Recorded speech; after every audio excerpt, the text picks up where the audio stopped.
Good afternoon, Free Enterprise fans, and welcome to today's race. I am Baka Shinobi, and I am joined by Dijon Ketchup. How are you doing today, Dijon? I am doing alright. How are you? I'm doing well. Excited today to go and have another great match of Free Enterprise. We're bringing you the race between goldenhades and Leggystarscream from the Magma route. goldenhades coming from the Tritouch group, and Leggystarscream coming from the Ultimate group.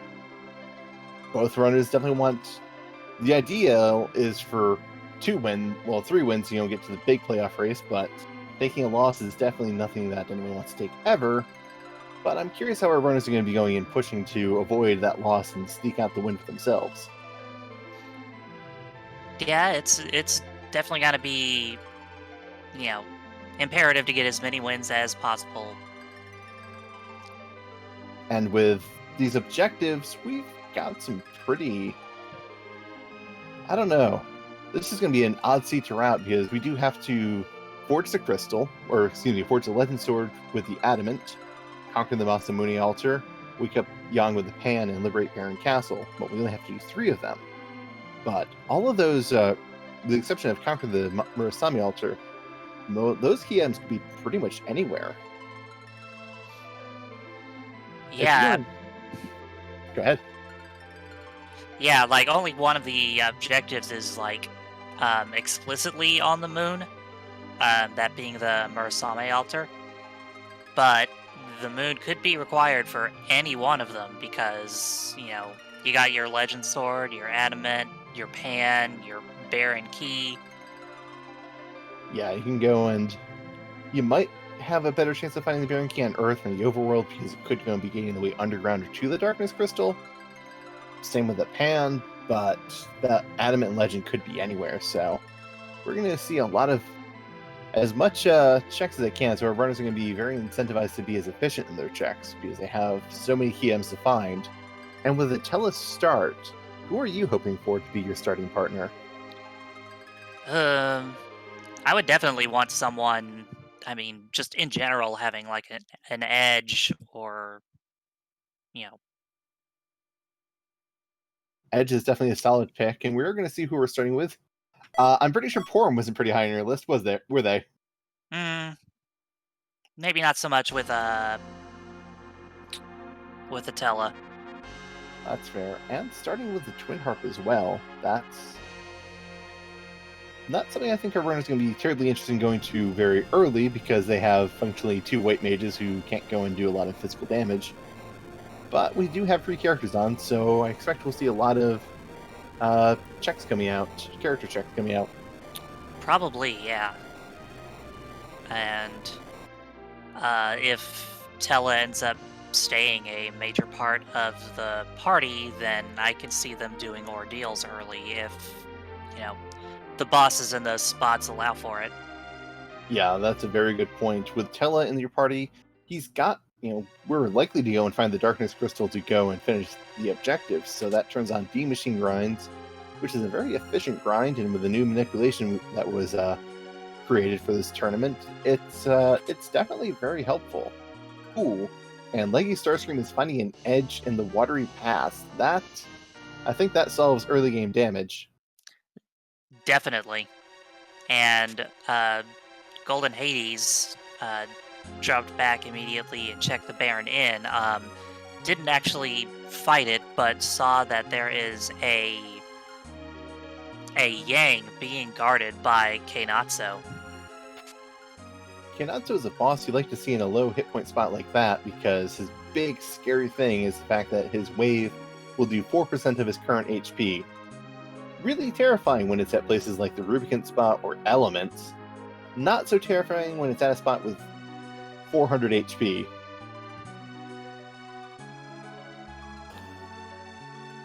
goldenhades going to get the free characters from Acidia. We've got another white mage in Rosa and a Cid.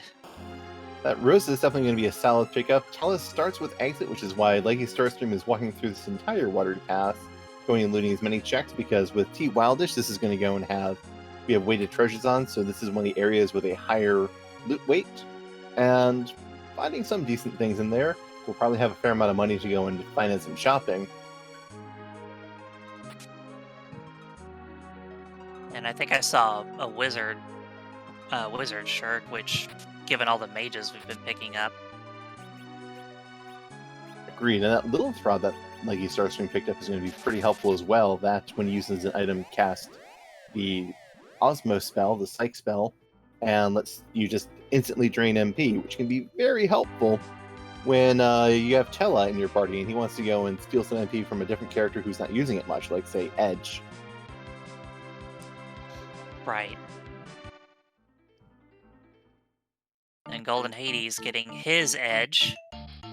And Discovering a Leggy, full moon in there. Excuse me?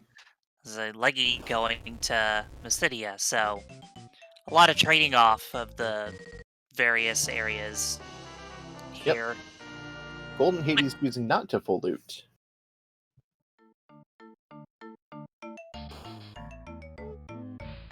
I believe I cut you off, I'm sorry. I was just saying, you see a lot of the trading off of the same checks between the two runners early on in races, or even later on in races, actually. But usually a lot of the same checks are done by most racers pretty early on, because they're essentially free. Agreed. That's something where there's always a kind of priority list of which spots do I want to go and check, and one runner might go and prioritize one spot slightly different than the others. Like, I wouldn't be surprised if we see someone go to Ordeals first because they have Edge, and they can just get Tella online and they don't have to worry about berserking Edge, while someone else goes straight to Antlion Cave because Antlion is a very quick and easy fight, not going to take a lot of time and effort, so be able to go and clear through that and get a key item on the board very quickly. Yeah, Antlion spot generally the first boss that you challenge in a race like this. Yeah, Antlion is probably the weakest boss. Very low physical attacks, very weak magic. Not many things there can really go and actually kill your party, though. I say this having gone and wiped to finding Plague there with a party of 2 forums. Yeah, Plague can be a bit tricky early on in the game. And of course, the one thing you generally want to see is, Wyvern, but because the starting pack that both runners get at the beginning comes with a handful of Star Veils, it would just be a matter of adjusting your relative agility to be able to go first. Yep. And we do see Golden Hades finding a Cain and Damsian and getting rid of their Porum. Porum was not long for this party, so 3 physical attackers and Tella and a White Mage is definitely a solid party to have, all things considered. Yeah, sure. Out of the swath of White Mages, we have Porum definitely the more obvious choice of what to get rid of. Yeah. And finding the Calbrina dolls here in Antlion Cave, that's going to be a pretty quick mop-up for Young, or for Edge, because that flame spell is probably going to do a few hundred damage to each target, and this spot has a total of 1,000 health. Yeah, 500 damage to some of those back dolls. Yeah, AoE against those with very low HP, not gonna pose a threat, not gonna see that big doll. And we could be looking at a hook seed. The dolls might not be a threat, but the hook they're giving is a pretty implied threat. There are 2 ways to the underground, which is the second third of the game. The first is the Magma key, which you go and take to Aggert and drop straight down the well. Opens it up, no muss, no fuss. The second is the hook route, which requires you to go and take your hovercraft, carry it to Evelyn, fly that into the Evelyn Cave, go down through Upper Babel, fight 2 rather rude bosses, and then you'll be getting access to the underworld, launching the Falcon. Yeah, and unless one of those bosses happens to be demist, you don't get a key item out of it either. No, it is just a lot of pain and suffering. So speaking of demist, I wonder if we're going to be seeing our runners go and check the Watery Pass and the Waterfall and the Mist Cave. And speaking of pain and suffering, Leggy takes the cane and drops off Porum. Poor Porum, she can't go and catch a break, except, maybe she's getting a break being sent home today.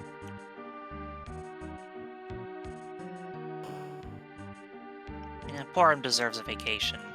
You know, being a 5-year-old. Yeah, that's in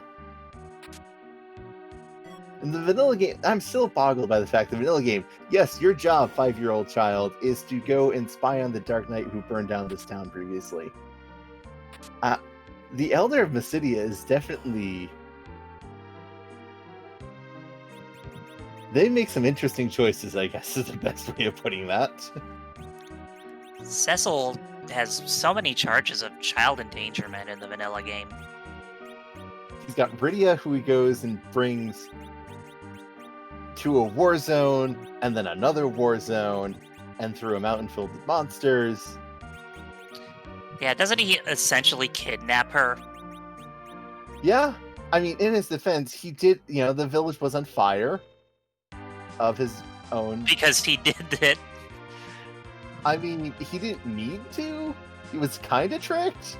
It's still his fault, sure, but I'm sure there's some better intentions in there somewhere. Look, Cecil didn't have a great time in the overworld, let's be honest. I think he also kind of killed her mother. That, again, that was one of those things that he didn't really know was going to happen when he went and killed the Mist Dragon. Ooh, and Golden Hades finding a Palom on Mount Hobbs guarded by the Evil Wall. I'd like to point out that Golden Hades' game file was saved under the name Leggystarscream. Naming your seeds by your opponent is a good way to remember which one was for the race. I never go and rename my files, so I can't remember which ones were which. And getting rid of Tella. Tella is a very good grind option, but if you don't need him or want him, having Palom in your party is going to be an upgrade, because Palom is going to go and learn Quake at level 23 and be able to go and do a lot of damage. And the Quake Kid can also learn Warp, which is one of the major reasons for, at this point, keeping Tella around, since he's already got a white mage. Yeah, Tella does have the advantage of, after completing Ordeals, he learns almost every single spell in the game, with the exception of things like Nuke, White, Fatal, and a few other top tier spells, but otherwise he is kitted to bear with a whole bunch of spells. Leggystarscream defending Fabul Castle from King and Queen Eblin. This is the most free fight in the game, because even though they will cast Fire 2 and Fire 1, they have, well, as you can see, 18 damage from a Fire 1 is not incredibly impressive. And now, once King is dead, the next thing the Queen is going to do is also die, because in the vanilla game, they are a cutscene fight where they go and you fight them for a bit, and they throw out some Fire 1s and Fire 2s, and they realize, I don't want to be monsters. I've been horrifically changed by this Dr. Luge character, and then decide they no longer wish to be part of this world. Very sad and depressing. Gideon's Sandra B also isn't extremely happy for Leggystarscream, I think, because I don't know if there's any big characters she really wants, so there are no gating characters. There's no characters hidden behind gating, as Edge can be found anywhere. Yeah, not sure if she'll go and check who's in that bed or not. Yeah, it looks like Leggy is going straight south. Is going to Silvera. I wonder if they're going to go and take a pit stop here and check the shops and a few spots of treasure here and go straight to Ordeals, or if they're going to keep going around and checking things.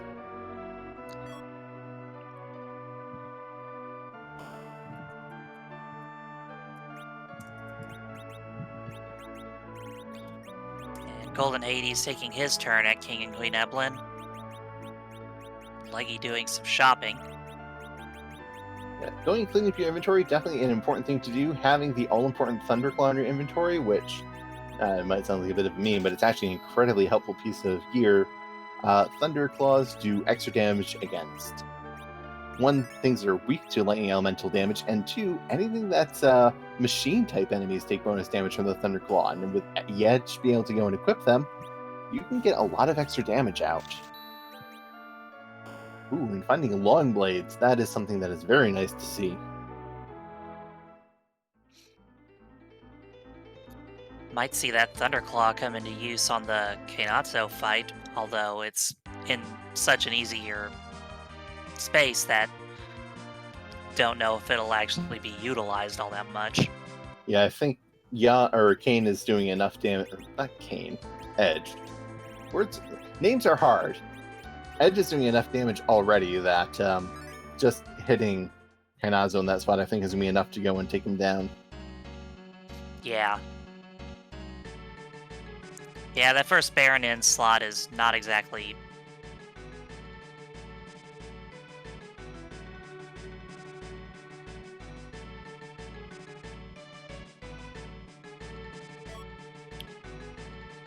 And Leggy finding Rydia just wandering around Mount Ordeals. Having not checked Hobbs, getting rid of Kane. Interesting choice. Yeah, definitely an interesting choice. Sid might be kept around because he can go and beat... Sid and Tella both have slow agility growth, so that's something that can go and be very beneficial when you're trying to go and keep a low agility character for agility anchoring. Yeah. And Sid can equip that Dwarf Axe, which will go and give him an additional -5 agility, which can be very helpful when you're trying to go manipulate your agility.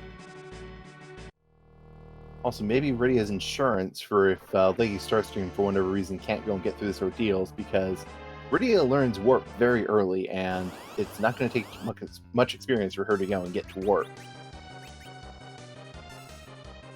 Oh, goody. Ooh. There's an alt gauntlet right there at the start of the bridge. It always hurts when you find this here, because you're going to be taking 3 fights here already. And some of these fights aren't... This spot is usually pretty easy, all things considered. Not much of a fight, so getting the alt gauntlet here means you're going to go and have a more annoying and longer fight, because, while Edge can do good damage with his flame skill, the spirits here are going to heal from the fire spell, and guess what Edge's main and only AoE spell is? It's that flare. Yeah, so we'll buckle in while we're waiting for this. Meanwhile, Golden Hades is choosing to go into Eblin and is fighting the Mad Ogre chest. Yeah, Mad Ogre chests are generally seen more used in...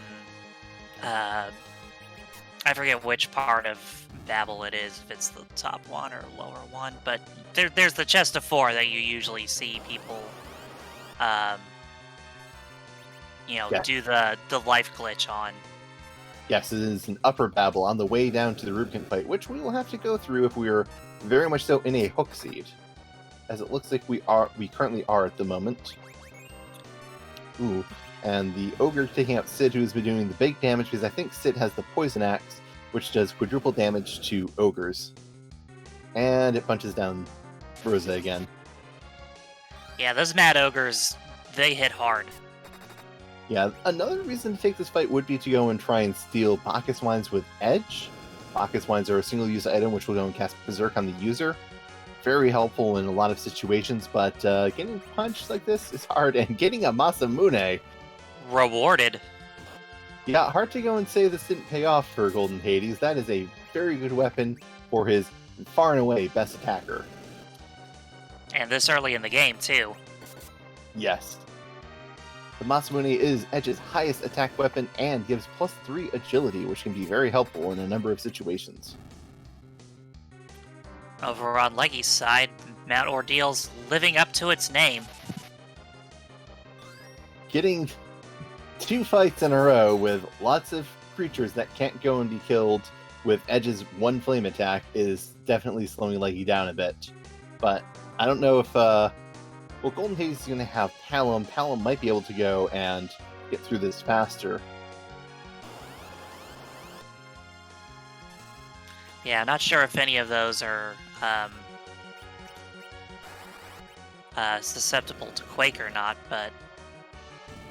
The spirits are, so Quake would be able to go and get through this. It's just, it is going to be a lot of experience to leave on the table, and it's always scary leaving a key item check open on the overworld when you have a hook route. Just because anything up here could have a Magma key as well. For sure.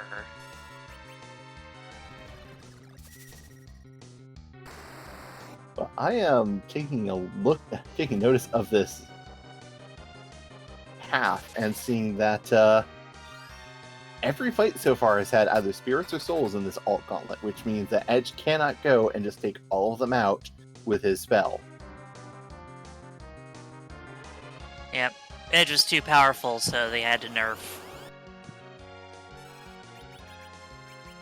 Well, it's more that he doesn't go and get his big spells until you beat the first boss of 2 on the hook route. He goes and gets the Blitz spell and the Flood spell afterwards, and the Flood spell doesn't go and do fire damage, which means he can go and use that to better effect against things that absorb fire. Yeah, Leggy lucking out on that last fight was all skeletons. Oh, Yep. and this one is also pretty good to be flamed, so... Yeah, there's a lot of fights here that this flame will go and just take out. It's just the ones that are in the pool for this set of encounters did not work out for Leggy's this time, but I think Leggy is now through the alt gauntlet. It would appear so. And walking back to save because Leggy absolutely positively does not want to do that again. Yeah, once you fought the alt gauntlet once, you generally don't want to risk a repeat. Even if it's not super difficult, it's just very time-consuming. Yeah, that fight's not so nice you want to do it twice. This is an interesting fight. Bahamut will go and count down and cast Mega Nuke, but he might be able to just DPS race this and come out on top. Yeah, and if she doesn't, she's got Star Veils. And I think Bahamut's HP at this slot would be low enough that one reflected Mega Nuke would pretty much take it out. Yeah, this spot actually has rather high magic power, so... See, there's a Star Veil on Edge. Yeah, deciding not to go and try and rush it down, which definitely don't go and blame them. The only real character here is going to be doing appreciable damage is Edge and maybe Sid. And it's taking a bit of time to get around back to Edge's turns.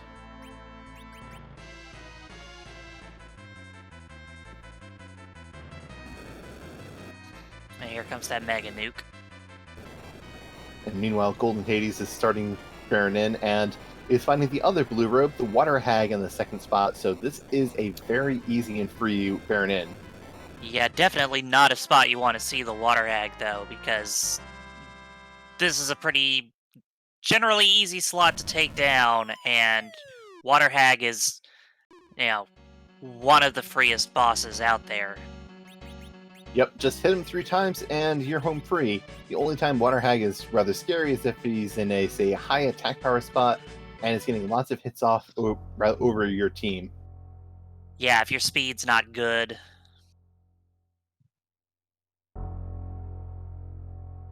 But we'll see what Leggy is going to get from this Mount Ordeals and what Golden Hades gets from this Baron in.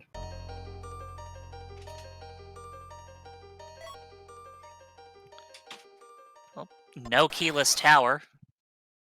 Tower key for Golden Hades from Baron in, spoon from the top of Ordeals. We have the Dr. Luge fight for the last fight of Ordeals, but unless there's a Demus hidden somewhere, we have all of the key items you're going to find in the overworld, and none of them are a Magma key.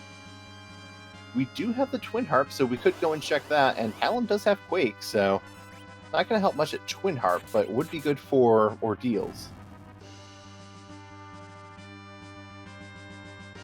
Yeah, will they try to, brute force through the Twin Harp route?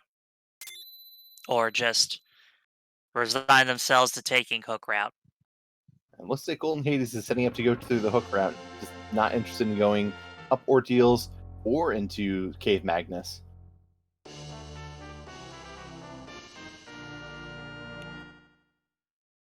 Well, Leggy's Tella is online, and if there are any Cecils anywhere, they are now Paladins. And that is something... I don't think we've seen anything that really making me consider taking a Paladin Cecil yet, because we have Vanilla Agility on, where if Cecil's in your party, he will be your Agility anchor. If he's not in your party, then you go and have the middle character as your anchor. Very important for Agility manipulation, not something I'm going to go into detail right now, because it's a kind of confusing topic. Ask your mom, kids. Also, Golden Hades finding ninja swords. Also found coffins. Those are very nice things to find, though the ninja swords are very expensive, 66,000 gold each. Yep, but they're probably the best edge weapon you're gonna find in a shop. Yeah, and old Golden Hades only needs one of them because he already has that Masamune from that trap chest in Eblin, or he just finds one for free in Cave Eblin.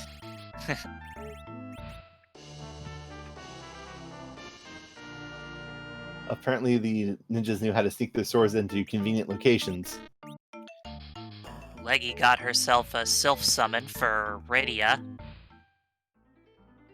A very helpful summon that goes and does about virus level damage, but there's a small little glitch with that, in the sense that it never actually takes away the MP that it costs to cast Sylph.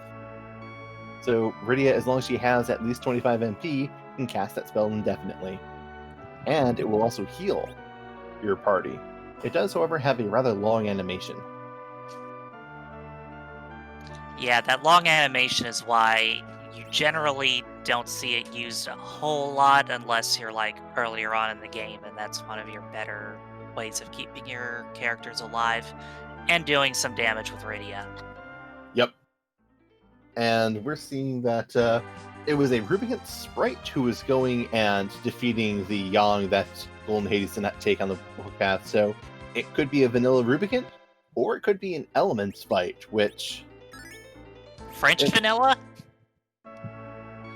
that Elements fight, I would actually have to give the advantage to Leggystarscream because she is set up to be able to do a reflect kill with Tela and Fire 3 on that Mylan form, which is only going to punch, and it's not going to punch that hard, I feel. Leggy picking up a couple Star Veils and Baron, and looks like she's about to take on Baron in. If this girl doesn't get in her way. Leggy's been fighting a number of NPCs, unfortunately. Finding the longsword for Edge, which is going to be a nice pickup, as a diamond ring for Rydia. But Golden Hades is going to show us our boss in the King Queen Evelyn spot, and it is a Lunar Sparkle. Ooh. Hailed him. Gonna hit hard, gonna counter every physical attack with every fight command with slow. Things like Kane's jump or Rose's aim will not go and trigger counterattacks. So of course doing the big jump. Also doing significant damage, doing 1,000 damage to Sid. Barely survived one punch, really didn't survive the second one.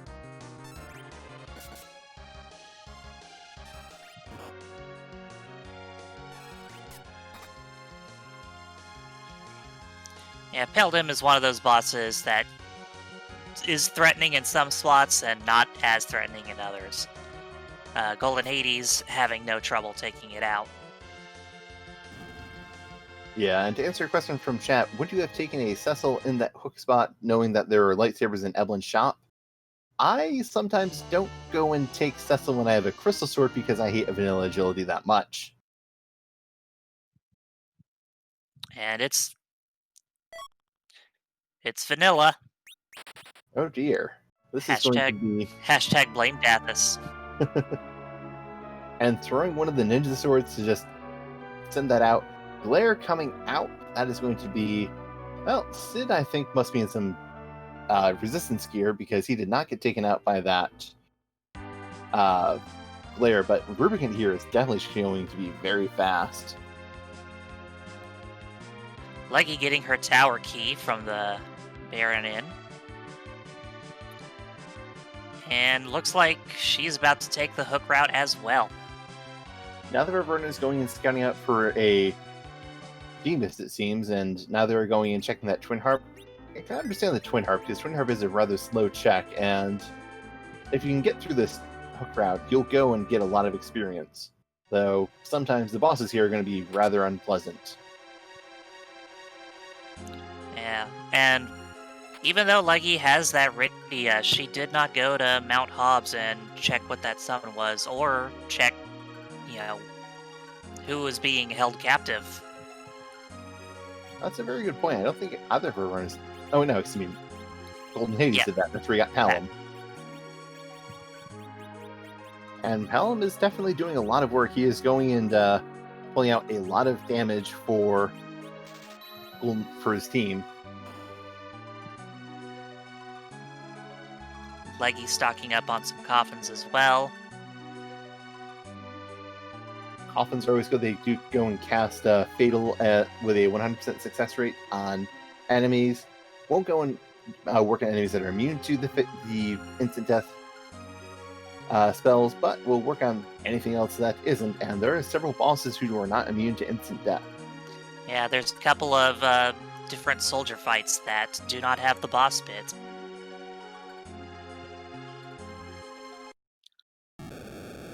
Coffins are also useful if you end up with some sirens and do some grinding on some eggs. Yep, it is a great way to go get a grind jump started.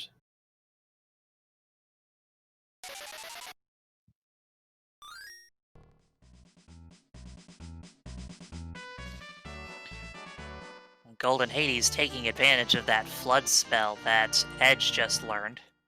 Doing 2,000 damage with it, so he's definitely not getting bad results out of it. Leggy choosing to pass on the Yang, probably a good choice at this point. Yeah, and coming back here to save, I wonder if she's going to be going and checking out... Yeah, she's going and checking out chests. She'll probably find that ninja sword is probably going to be resetting when she finds the Staleman chest. But I don't know where it is. It might be in the infirmary, because I don't believe Goldenhades found it.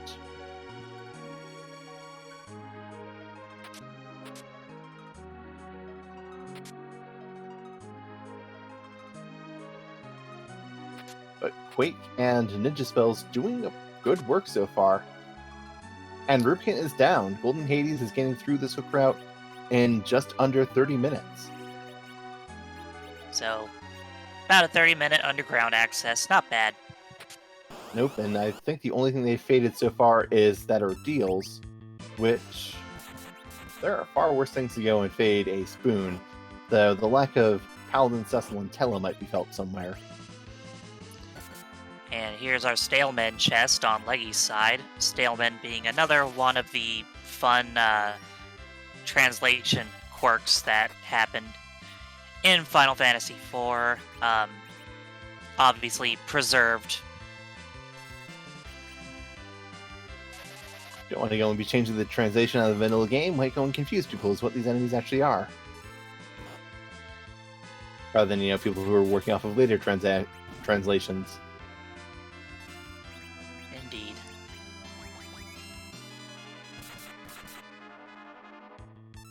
But with Goldenhades and the amount of experience he has, where do you think he's going to go next? He has a number of options. Well,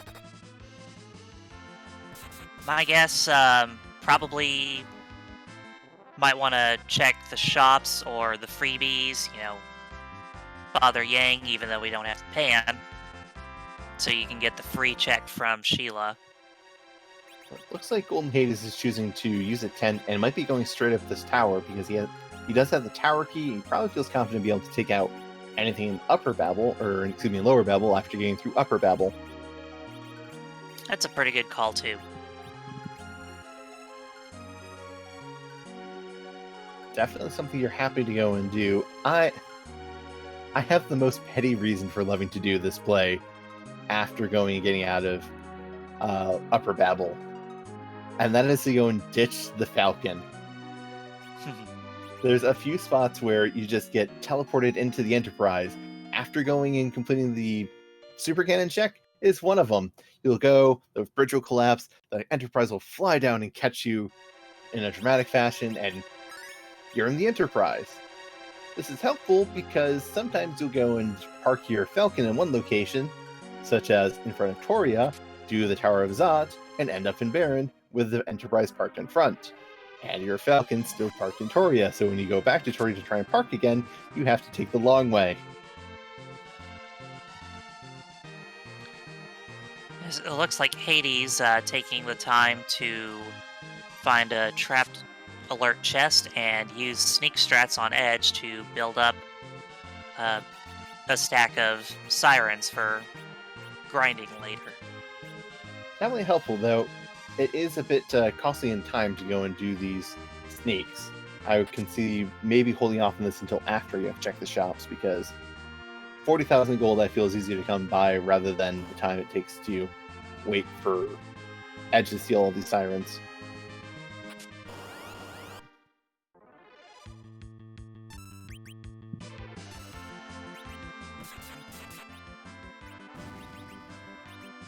Leggy hitting up that quad ogre chest. Yep, the Mad Ogres are Took out that first one too fast to use the life glitch, though. yeah, I think Leggy forgot that they had the Mute Knife on Edge, or just failed to appreciate how much damage Edge with a Mute Knife is going to do to these Mad Ogres, who, apparently in Japanese, their name is a pun, which is both Mage Ogre and Mad Ogre, which is why they're weak to Mage exploiting gear. Fun fact. I learned something today.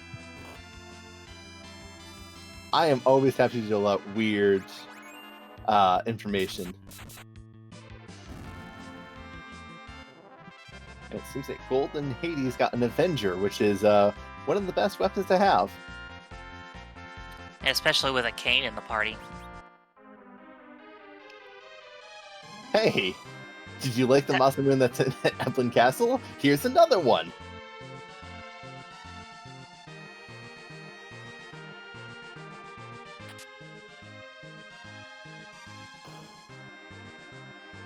It slices, it dices. It goes and makes your Edge that much faster and better and more keen to stick around.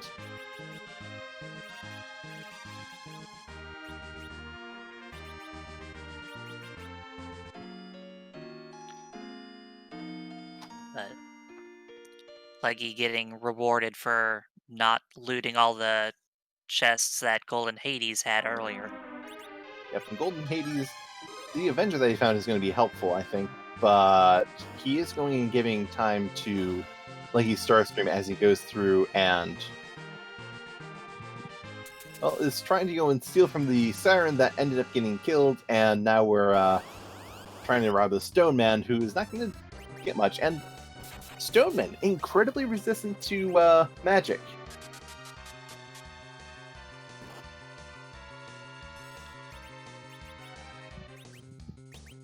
Also, here is the Paladin fight again. Going to use Blink on Edge to avoid those physical hits. Blink, great spell, dodges the next 2 physical attacks for the character. And Tella also starts with that spell, which is very helpful.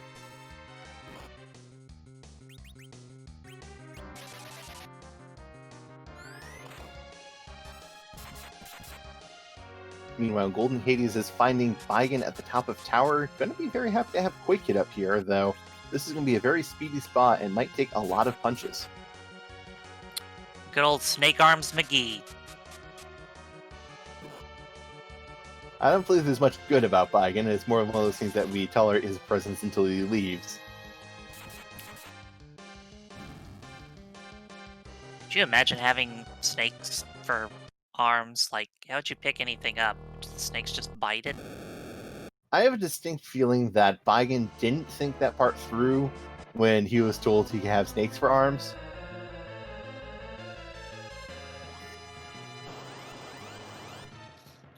Wait, did Golden Hades just have Palom use Gaia Drum? I think he had Sid use Gaia Drum and Palom cast Quake. Okay. I was confused because I saw him select the Gaia Drum, and then immediately after I saw Palom use Quake, and I was just like, what? Yes.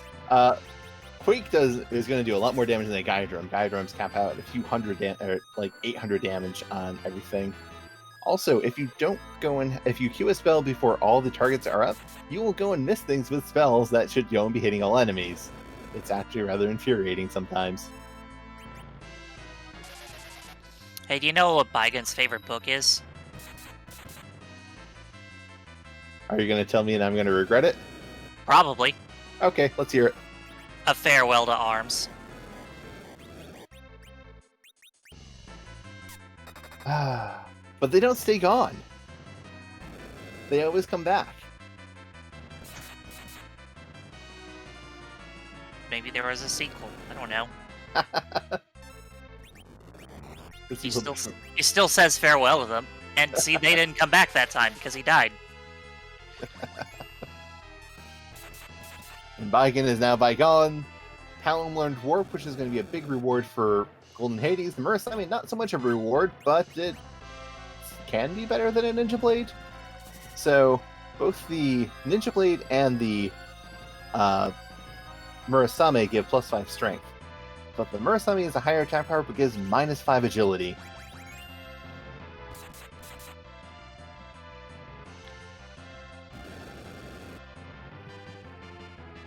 Which can be utilized in some circumstances to mess with your agility. Yeah, but those are some real edge case scenarios. Yeah. Ooh, and we find Yang at manning the super cannon today. Apparently, Yang wanted to go and see what was so fun about these things. Don't know if he's going to find it, but he's going to go and explode the super cannon as usual, though maybe from the different side. No Cecil in Golden Hades party, but doesn't matter anyway because one hit takes the Karate Man out.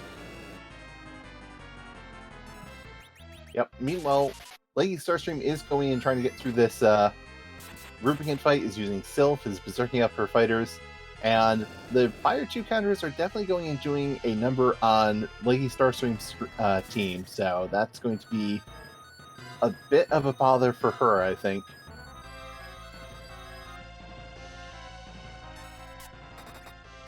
Though Sylph is going and pulling out some respectable healing. And Edge and Sid are doing some respectable damage as well. But it is outpacing the amount of damage the team is taking. Yeah.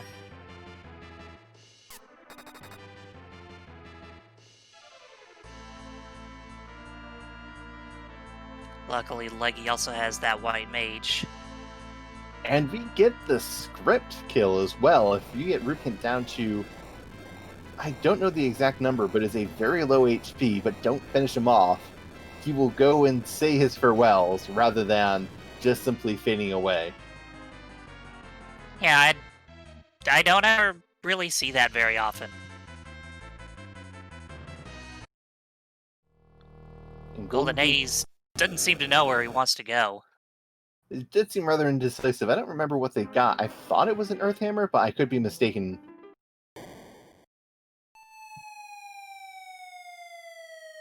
But Leggystarscream, at just over 40 minutes, is through to the underground. Took a bit longer than Golden Hades, but does have that Ordeals done. Is seeing that Bygone at the top of the tower might not be encouraged to go there because they do not have Quake or any good AoE damage, which is really helpful for dealing with Bygones, and that may drive them somewhere else.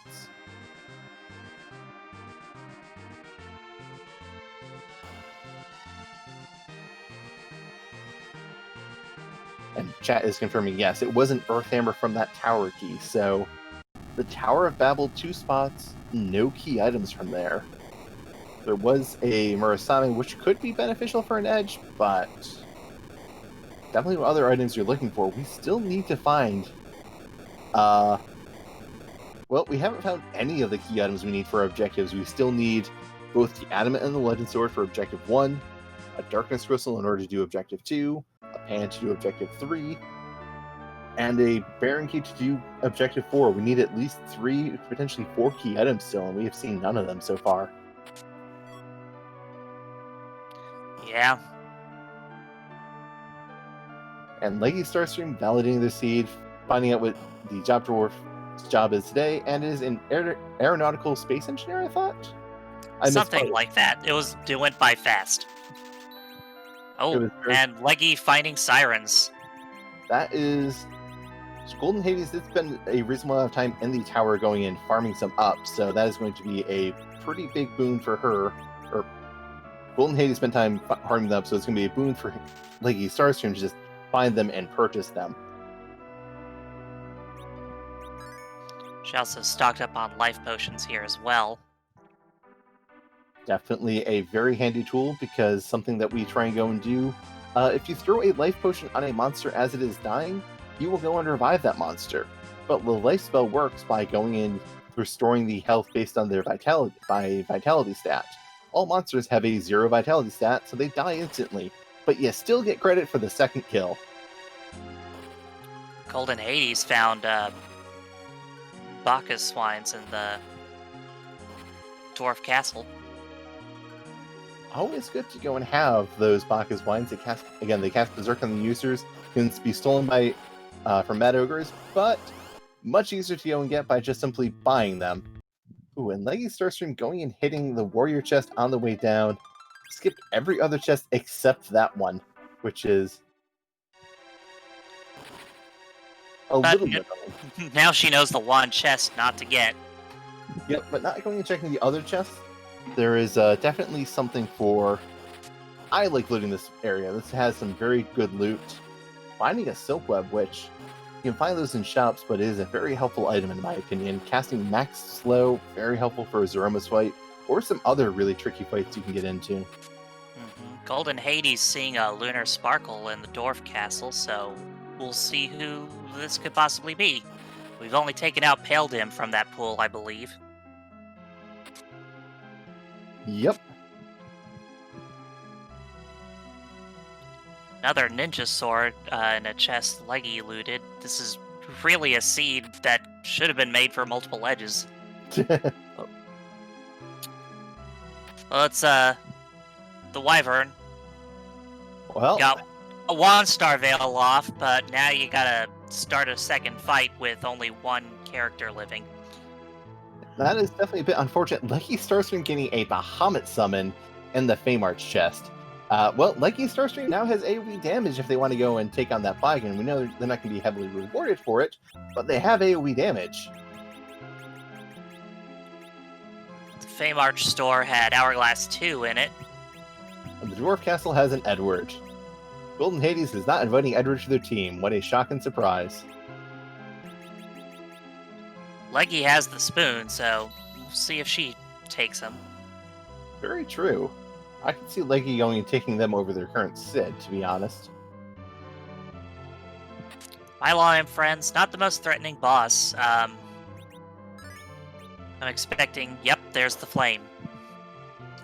Goodbye to all the gas, and I believe we'll see Mylons just start throwing out lit ones in a few punches, but I don't think we're going to have much trouble with this spot because the magic power here is really, really weak.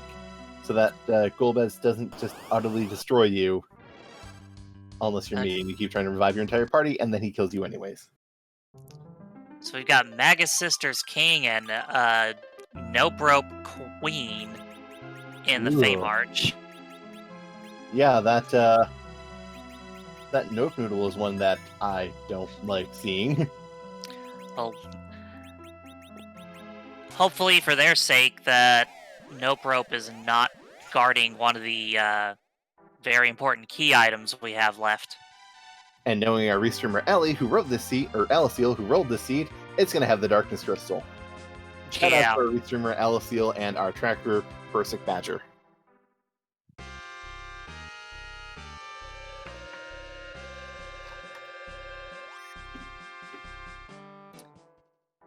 And here we see the warp glitch happening. Where Golden Hades is going to get the key item from the sealed cave because the way this game was programmed, it was an early Super Nintendo, Super Famicom game and had a very small cartridge size compared to some of the later games. So to save space, they just reused the same room between the Dwarf Castle and the sealed cave. And so once you've completed the Dwarf Castle, it sets the flags so that next time you go into that room, it's going to be sealed cave. So if you just use warp to go back into that room, you'll be in the sealed cave crystal room instead of the Dwarf Castle one. Yep, always a fun thing to go and find out that I didn't know was an option until long after I had played that game vanilla and got traumatized by that sealed cave. So nice to know there's a way to skip that place. Yeah, just one of the fun quirks of 16-bit programming. Yep. And we see Leggystarscream going to Dwarf Castle, going to get Mega Newt. Going to see that Mylon and friends fight, while Golden Hades is going and grinding at this point. And they did get the Darkness Crystal from Dwarf Castle, which gives them even more options. Go into the castle and we're gonna get Mega Newt. Well, it looks like Wyvern is continuing to go and be on the receiving end of their Mega Nuke as well. And Leggy is not taking... Edward does not want to have a spoon word. Instead, simply wants to go and have Edge take this out. Same way that Golden Hades did. And now Golden Hades is going to be venturing down into the Feymarch as well. We'll see if they do any looting or exploring, or if they're just going to go and take a peek at the Feymarch bosses.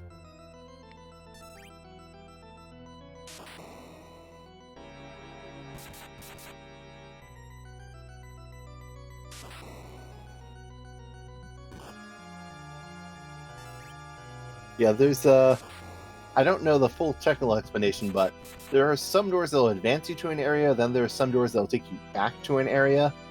There's the 64 glitch is a very weird thing that goes and exploits that very specific thing.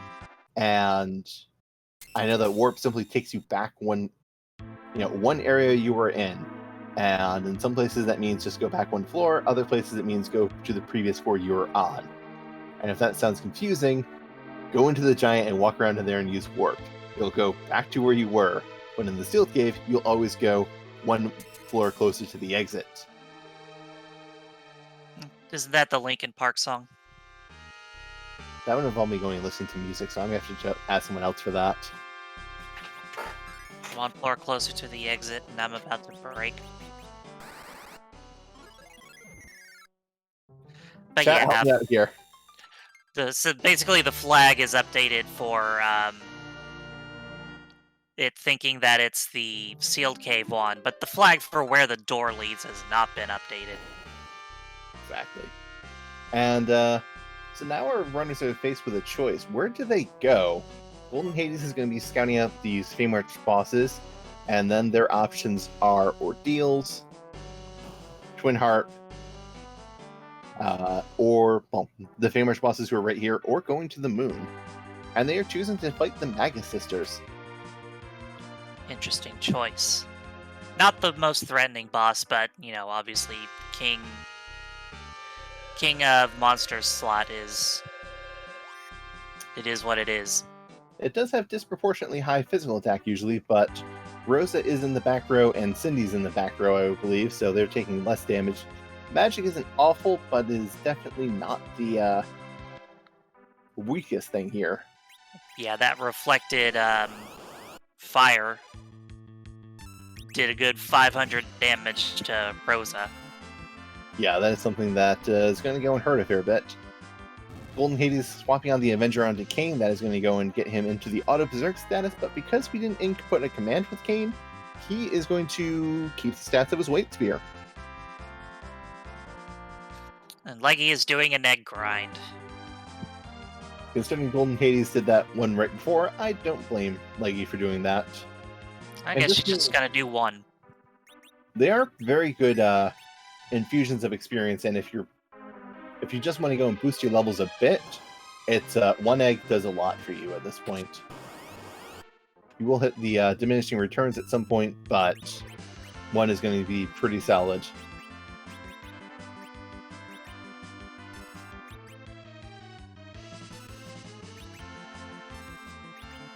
And stealing a few more sirens with Edge, it seems. Interesting choice, since she knows where they are and can just buy more. Yeah, I guess stole one. May have just been doing it while she was there before she took the thing out, because she pretty much... Yeah, just stole one and then decided, no, we're done. Finding the Avenger, so if Leggy decides to go and... Well, Leggy has already dismissed Kane, so it's not an option to give it to him, but if we find another Kane somewhere, maybe Kane gets added to the party. We'll see what Leggy chooses to do. Also, Cecil, if she finds one and wanted to take him for some reason. I'm on team anti-fair agility, so I don't even consider that option. There may be two Cecils, one to be an anchor and one to actually use the good, strong, holy weapons. Or if you happen upon a cursed ring, you can level them up just enough. Yeah, you can go and do some shenanigans with that, as that Dwarf Axe will also take off 8 agility. Well, there's a useless Luca key. Yep, with the Warp Glitch already done, and... Alright, so there is a potential use for that Luca key. Well, yeah. We still haven't found Demus. Demus is a boss. And if there's a boss hunt, you go to that all the way through that Seal's Cave to find out that Demus is hiding there, and Demus has some important item like potentially the pan, and suddenly that Luca key is actually valuable. Yeah, that's a very mean spot for Demus to be if it's the key to a key item that you need. It is a hilariously mean spot as well. I love it. Oh yeah. As a commentator, you love to see it. Golden Hades going and casting a spell, which Ogopogo doesn't like it when you use magic. Ogopogo counters every spell except for lit spells with Blaze. Lit spells, he pretends to be weak to it because he looks like Leviathan, but really he's just pretending. And instead of going counter with Blaze, he counters with weak. And I believe this is a wipe for Golden Hades. Yeah. And I didn't save after defeating the Maga Sisters, though, so no Luca key, but I don't think he's too torn up about it. Yeah, it is unfortunate because always getting up to 10 key items is really helpful. It's at 10 key items you get double experience. If you take that wipe, going to be heading back in. Meanwhile, Leggystarscream is going and fighting that Baigan is going to go and just get that Murasame, and is probably going to go and finish off the boss down there. Golden Hades going down to battle speed 1 or 4. I can numbers. Yeah, this is one of the fastest spots in the game, so Ogopogo is going to have a lot of turns. This is going to be really hard for Golden Hades without doing so much hard agility anchoring, as we are not going to go and have many options. Is throwing a Soap Web very important, is going to go and get that Blaze counter, but slowing down Ogopogo is very important. Also setting up Kane for another Berserk glitch, which is going to be very helpful.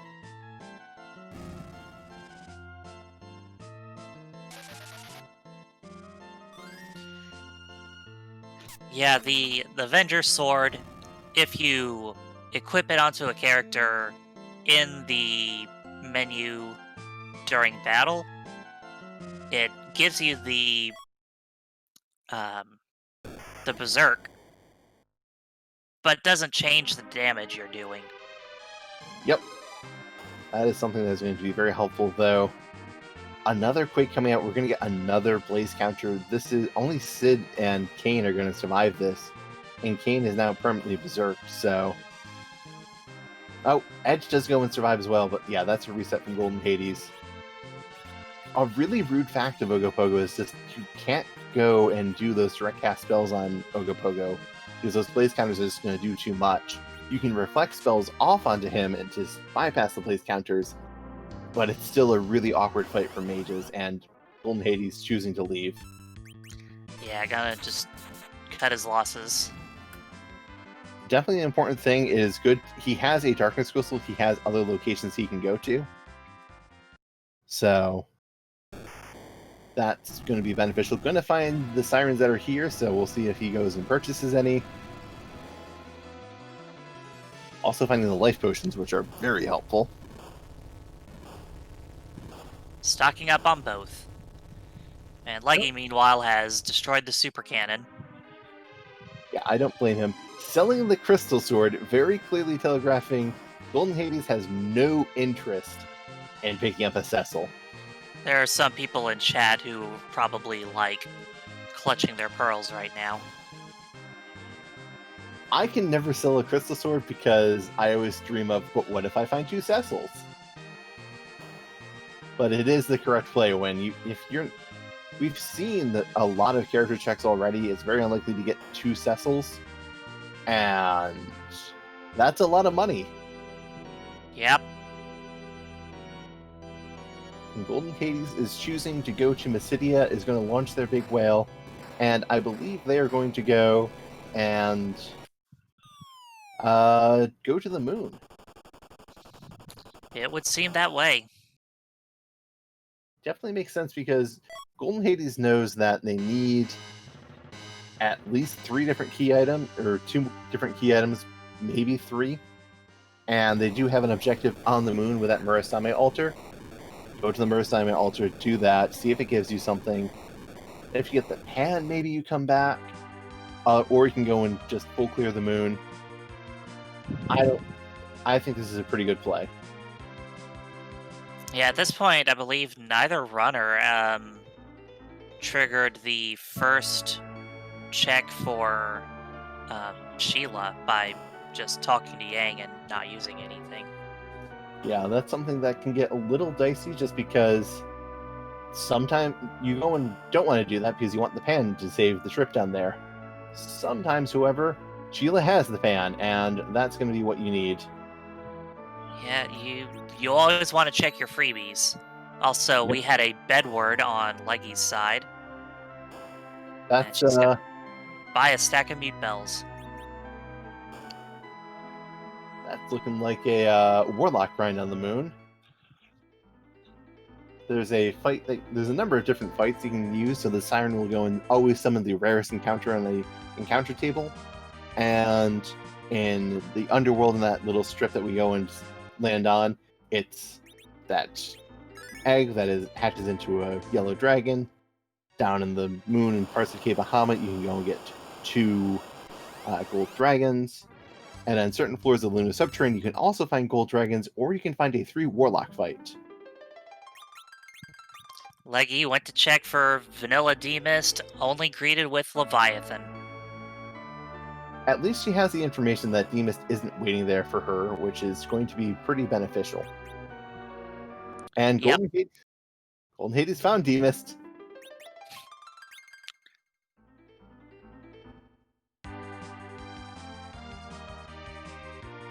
This is an ugly spot for Demist, to be entirely honest. That Bahamut spot has high attack power, and Yeah. there's a few things about Demus that you want to go and keep in mind. One of them is that every 3 punches, Demus is going to go and turn into mist.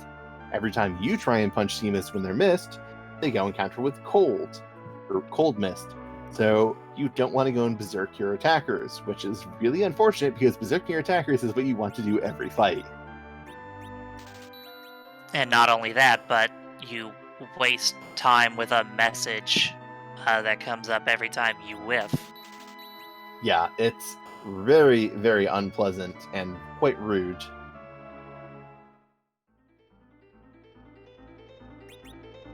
It looks like Leggy is saving out of Toria. I believe we're going to go and get a music check from Leggy.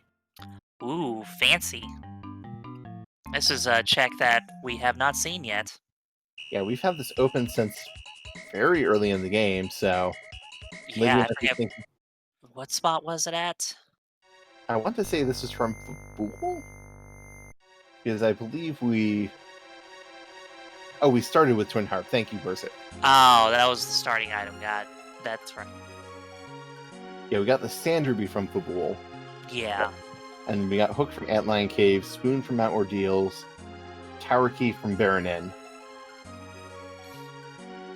Yeah, eventually you forget what you got from where, you just remember that you got it.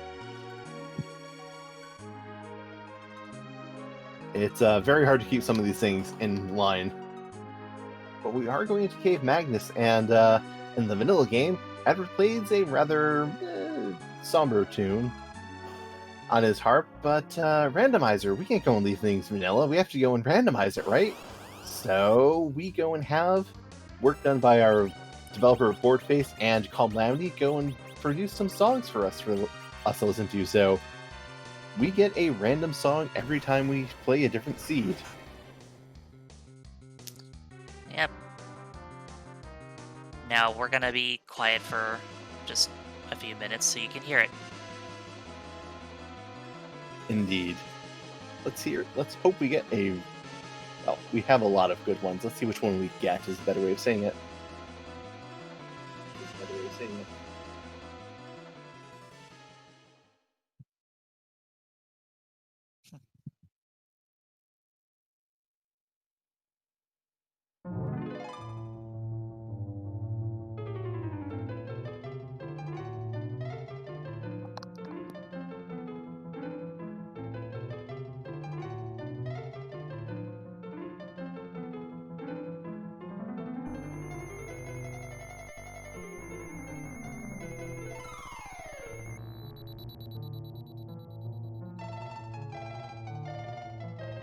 And we are getting the Final Fantasy II battle theme, not the Final Fantasy II US, Final Fantasy II on the NES.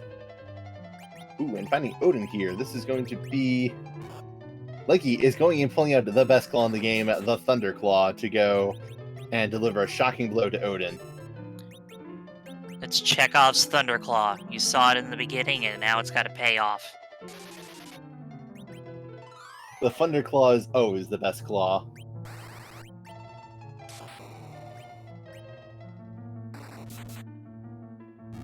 Not quite getting through this, but, well, Edge really went and amped up the damage there.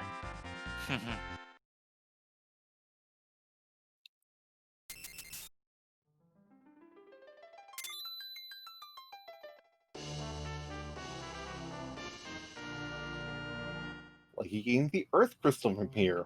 2 character checks, 2 boss fights for 1 key item, which is not always favorable, but it does also open up a very lucrative location, the Toria Treasury.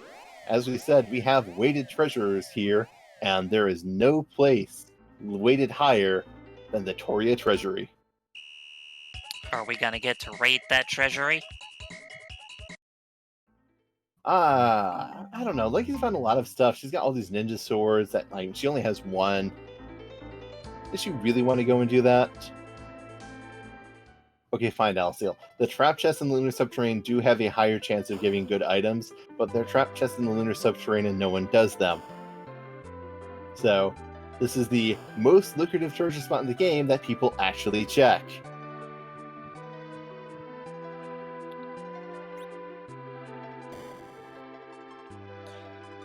Demus fight over on goldenhades side seems to be going just fine. Although that Kane's probably gonna come down on some mist. At least the jump is not going to trigger a counter, but... So we saw a Crystal Sword, an Avenger, a Zeus Gauntlet. I wonder if Lucky's going to be interested in trying to find a Cecil at this point. She got a Leviathan summon. And she still has a Bahamut summon in her inventory as well.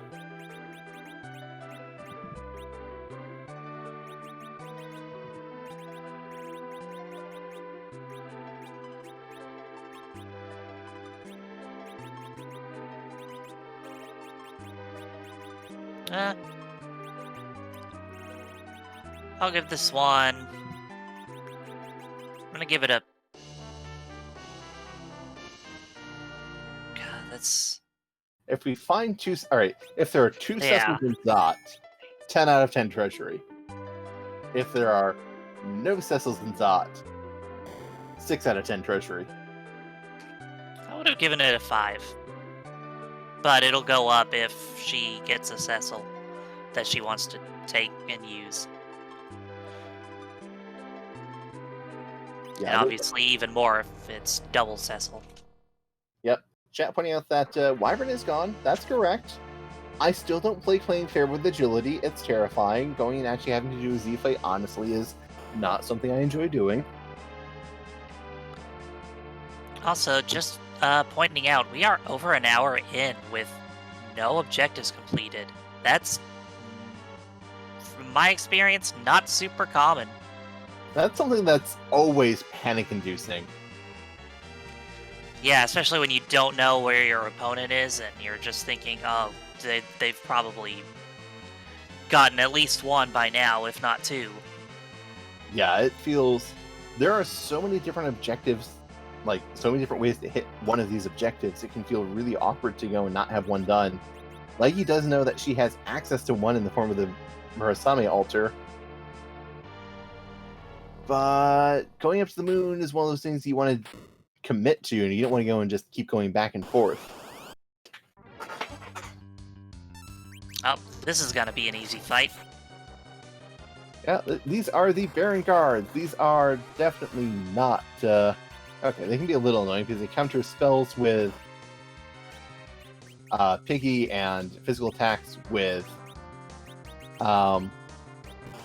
Size.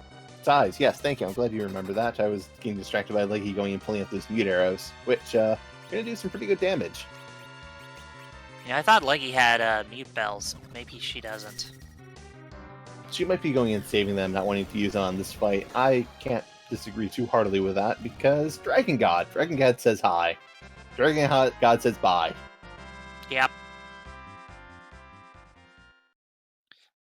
And that's another fight you could use the life glitch on if you take out one before the other, but Only 6,000 experience, and Golden Hades is through the Bahamut fight, getting the Ashura summon, but we do have the item from Rydia's mom and Mist. Finding a Cid here.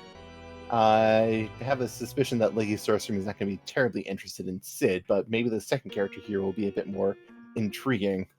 and we've already seen Mylon and friends, so that should be Mylon Z.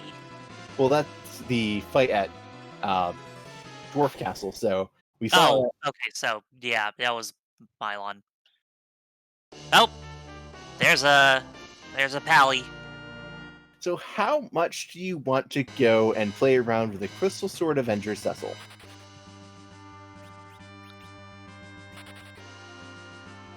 A lot, apparently.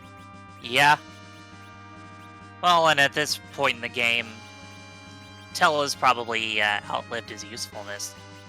Unless you want to do a D-Machine grind. I mean, I always find Tella useful. Just having all the spells there is great. But I can't blame anyone for going and saying, goodbye, Tella, hello, Cecil, and let me go and give you a Crystal Sword as well. Yeah. So now Leggy has a very, very, very strong member on their team who is going to be dictating their agility, and Golden Hades finds a second Cane on the Moon, while Leggystarscream finds a vanilla Valvalis. Alicil, did you go and let Dathis have anything to do with this seed?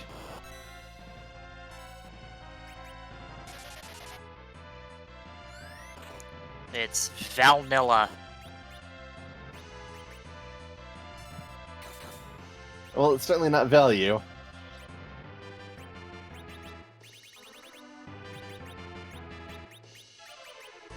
But I mean, with that crystal sword, Cecil, just brand new, just picked up, low level, doing a decent bit of damage.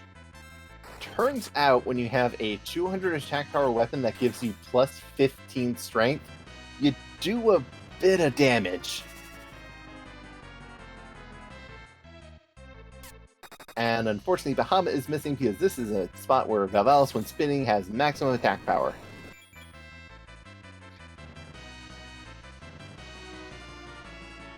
And Valvalis is down.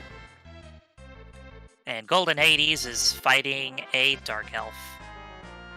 That is not going to be a hard... Oh, dear. This Dark Elf is not going to have a good time. So, Dark Elf is weak to holy damage. White Spear does holy damage. Crystal Sword also does holy damage, and I'm pretty sure that the 4,000 damage Cane did is going to feel really great until it's compared to Cecil's damage later on. Oh, that was a 6,900 damage that Cane just did. It's good damage, I'm not going to pretend it isn't. It's just not Crystal Sword Cecil damage. Or Crystal Sword Cecil quad damage. Yeah. And the Dark Elf just did his best impression of a pirate who lost all of his coins through a hole in his pocket and said, "Me change!" I feel so bad for getting so invested for that.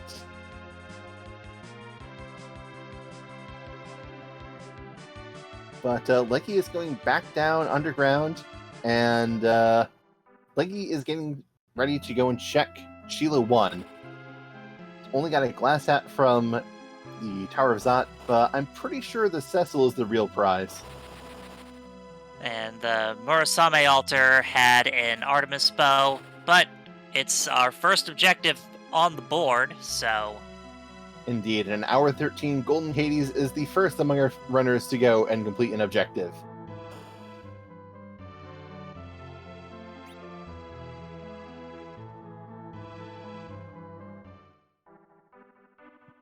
So Leggy is officially down to the Fame Arch bosses and the Sheila 1 check, and then is out of checks on Earth before they have to go to the moon.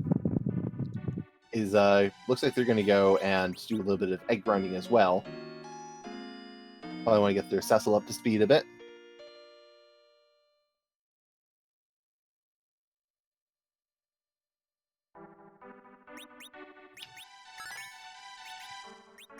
Yeah, usually people like to avoid those Fame Arch bosses until they absolutely have to fight them. They are long and slow, and don't really give a lot for how difficult they are, to be entirely honest. But Golden Hades choosing to go to the Vanilla Crystal Sword altar where Wyvern's vanilla home is. We'll see if they what they find there.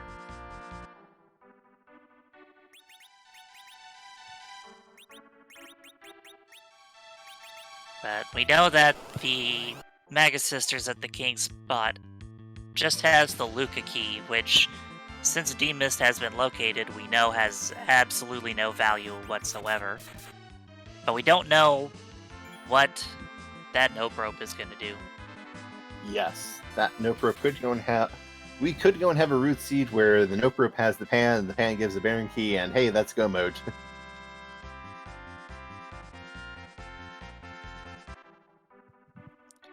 We've got a DKC, Dark Knight Cecil. Ooh, and coming into this fight with an Avenger Cain is not going to come out well because Dark Knight Cecil is only supposed to attack 3 times and hit your team. If you keep attacking him, though, he keeps attacking as well. Oof. And it turns out Avenger Cain kind of went and betrayed the team there.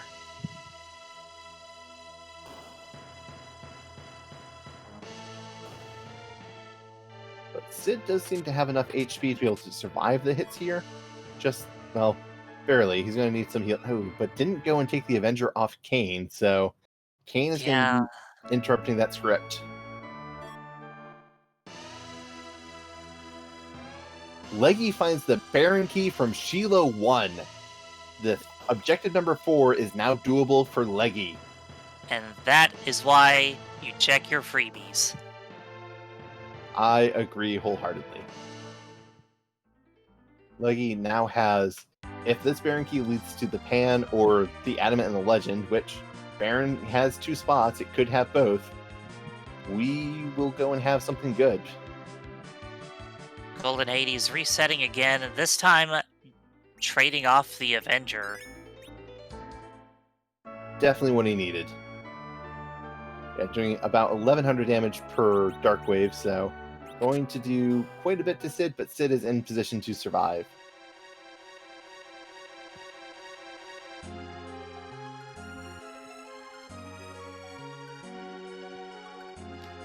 And justice, indeed, is not the only right in this world.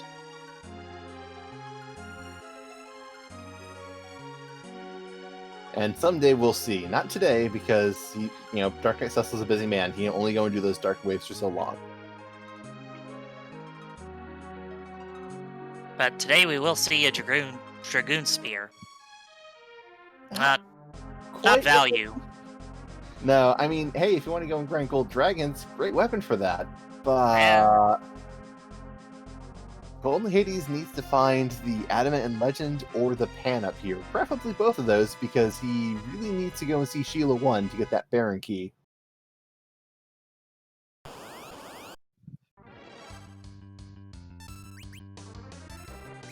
But we do have 4 key item spots to see down here, 2 in the ribbon room, 1 in the White Spear altar, and 1 in the Masamune altar. So, still plenty of checks up here on the moon. And we do have that D-Mist waiting for us back on Earth. Well, back on the blue planet. I don't think it's ever called Earth, I just may assume it is. It's fine, everyone knows what you're talking about. Anyway, Leggy takes out the Antlion and Baron Castle with absolutely no trouble at all. Crystal Sword Cecil, pretty good it seems. Yeah, especially when you do the Avenger glitch. It's just, you have one character that matters in your team, and the rest of them just happen to be along for the ride. Oh, there's gonna be our elements. I wonder if we do anything other than swing with Crystal Sword Cecil. Yeah, because of that Mylon Z. Oh, nope, actually, Edge got the first hit, so... Yeah, so here's something disgusting about the Crystal Sword. Most Holy Swords do holy damage. The Crystal Sword does holy damage and exploits an undead weakness. So it means that can do about times 16 damage to Mylon. Well, Mylon Z phase. But still didn't take too much to get rid of elements on leg phase. Yep, and we see a second Cecil. I would be really tempted for second Cecil and just make him an anchor. Do they know about second Cecil? They do. They apparently do know about second Cecil. Bye, Sid. Sid, you're useless. You are no longer useful in this party. Goodbye. Alternatively, and bear with me while this might go and sound incredibly disgusting, you can actually duplicate your Crystal Sword. Kind of. But we don't have item duplication glitch turned on, but if you Avenger glitch a Crystal Sword, it's back in your inventory, and you can give it to your other Cecil. And what does Leggy have? A second Avenger! My goodness! Leggy could have 2 Crystal Swords Cecils swinging, while only having 1 Crystal Sword. Now that is some value. I feel so disgusted by what Leggystarscream may be able to pull off in this seed. I'm here for it. Will she think to do the Galaxy Brain play, though? I mean, I think no matter what, if you're going for Anchor Cecil, you can... Wow!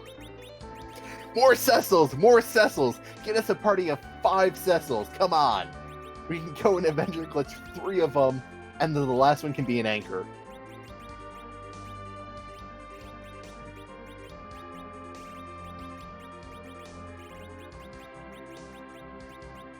Oh. Any monster that is weak to Crystal Sword is going to have an extremely bad day.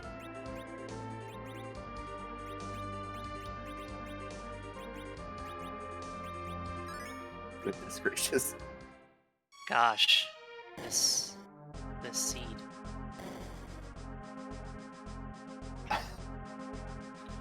And looks like she's gonna go straight to the basement throne. Not a bad idea at this point.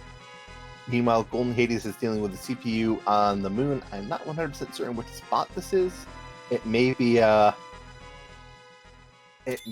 the ribbon spot, which probably getting through the end. I would assume so, since he was at the save point and did the other room. Oh, and this is gonna be a piece of cake. Yeah, this is okay, Leggy is going for an Anchor Cecil. Going to kill off that middle Cecil. Casting Virus. And then we're going to go and see Berserk come out. And we're just going to go and deal with these Dark Elves. They are punching rather hard. But I don't think Leggy's going to be too upset. Oh, Cecil goes down, which is unfortunate. Rydia is close as well. But Dragon God getting summoned. Maybe that will go and come out in time to prevent Rydia from going down. Nope. Nope. And Golden Hades finding the pink tail and the pan on the moon. So Golden Hades, if Golden Hades is in go mode as soon as he goes back to Earth, the only thing he can find on the moon is the Legend Sword and the Adamant, and there are only 2 checks left on the moon. But once he turns in that pan and gives it, he waking up Sheila or Yang is going to go and be an objective. And if he goes and turns it into Sheila, he'll get the Baron King and will be in go mode. So things are looking kind of good for Golden Hades. Leggystarscream has a powerful team, but she needs to go and get to the moon and get to that ribbon altar and clear the Murasame altar. Yeah, it looks like Golden Hades is determined to take out all the bosses on the moon before anything, though. Yeah, so this... He still doesn't know where that Baron Key is. Yeah, that's going to be holding him up a bit. While Leggy, the sooner they get to the moon, the better position they're going to be in. Because we now know that the only value Leggy could potentially get from here is an Adamant or a Legend Sword.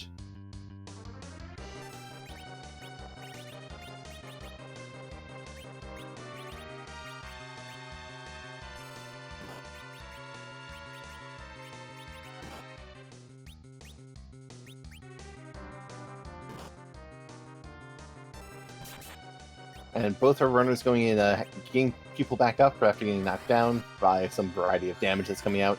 Edge using Image. Definitely want to go and have all the hits you can go and soak in this fight, because the Dark Imps aren't going to take too much damage to go down, but you just need to go and survive the punches, which are not terribly weak here.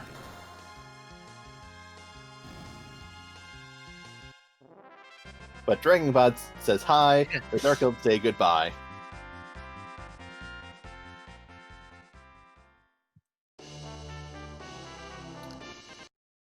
And just Artemis arrows, resetting, not even staying there.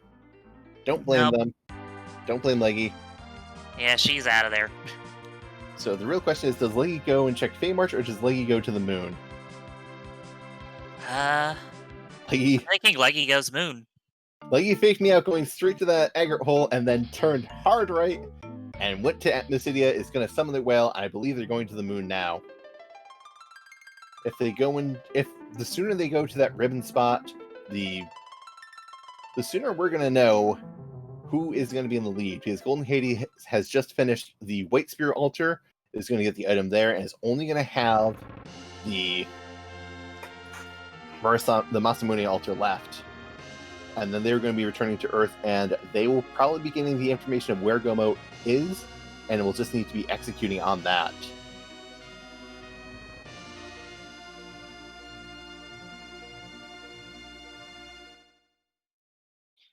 Yeah, how does the whale operate, having been underwater all that time? You'd think that... Okay, I was wondering if Golden Hades was walking out, because they do not have an exit user on their team, but they do instead have hourglasses. They're just popping some sirens to go and get more levels on their characters. I believe they only have 8 key items, but maybe they're just feeling these fights are going too slow. Let's get some levels. To answer a question in chat, yeah, Deep Mist was in the Bahamut Cave, but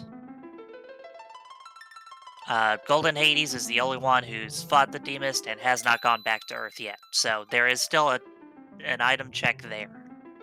Yes, we still do not have visibility on what item that is. We don't know where either part of the Legend Sword or the Adamant are. And we see Leggystarscream being offered another cane, choosing not to take them. Kind of hard to go and disagree with this decision, even though you have those 3 Avengers. Yeah. She's already got a pretty built-up party. And this far into the game, she's probably thinking that her opponent is way ahead of her. So, extra time spent slingshotting a new character would be kind of... Yeah, I definitely agree. And Golden Hades is walking out of the lunar subterrane does not have a character with exit and does not have any exit items. This is a bit of a timed loss, but we do know that unless he he's coming out to go and recover all of his MP, which I don't think he is. He did have some 10s. He is done with the moon. He is going to be going in, turning in that pan, and checking that Threemus that he fought at Cave Bahamut. So I think there was a moon boss he didn't check, right?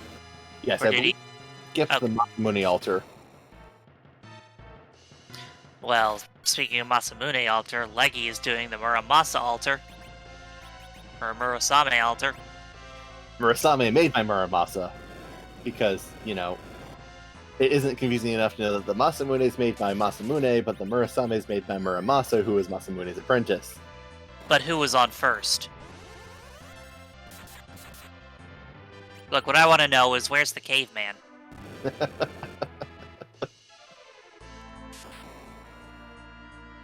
But here's that Dark Elf, and did go and get a week off on the Strong Cecil, who did go down, which is rather unfortunate because that is the Cecil who has the Crystal Sword. It looks like Rosa got piggied when they were trying to heal, so that stymied some efforts.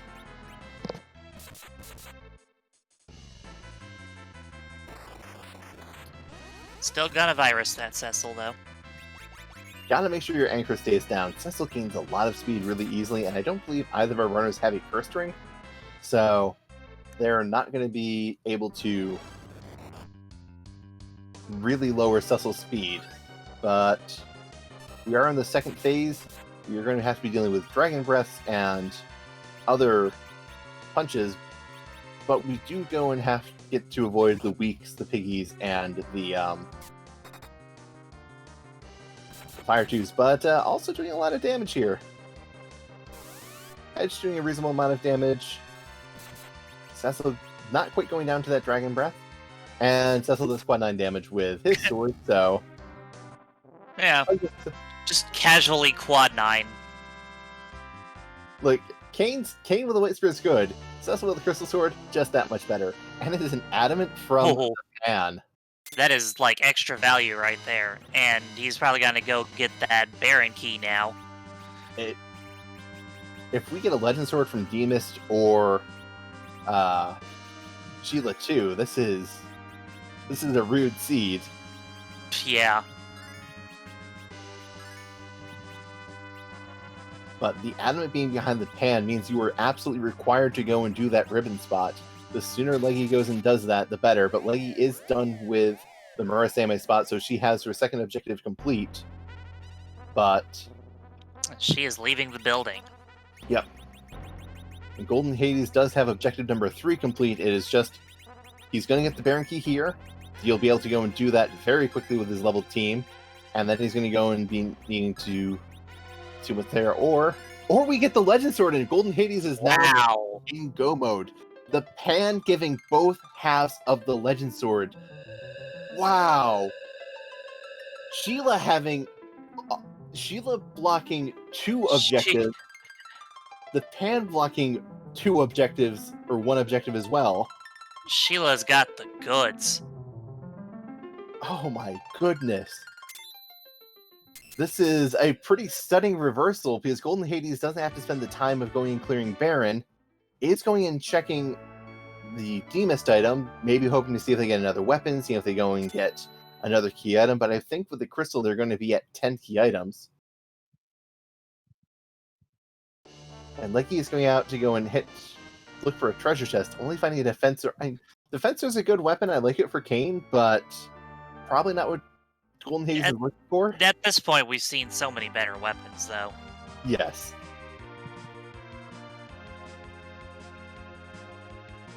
Yeah, Leggy does have the advantage of, once she sees the pan, she can just go. She leaves, she hits Yang with a pan, and then has go mode. She has her crystal. Both runners have the pass, so both runners are going to be able to go and take these things, just go straight to Zeromus without coming back to the moon. Golden Hades, I believe, does have more key items. Let's see. Leggy is at 2, 4, 6, 8 key items. Leggy will go and be at 10 key items when they turn in the pan, because, well, one, you'll have the pan, and then you'll get the adamant, and 2, you'll get the crystal as well. Cole selling all of the accessories, crystal rings, protect rings, Zeus gauntlets, oh my, all sorts of real levels of pain.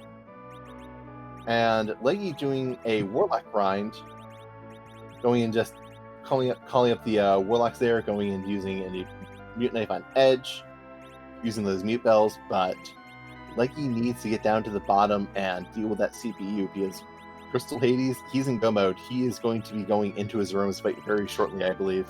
He called him Crystal Hades. I mean... It's fine, there's a lot of words going around.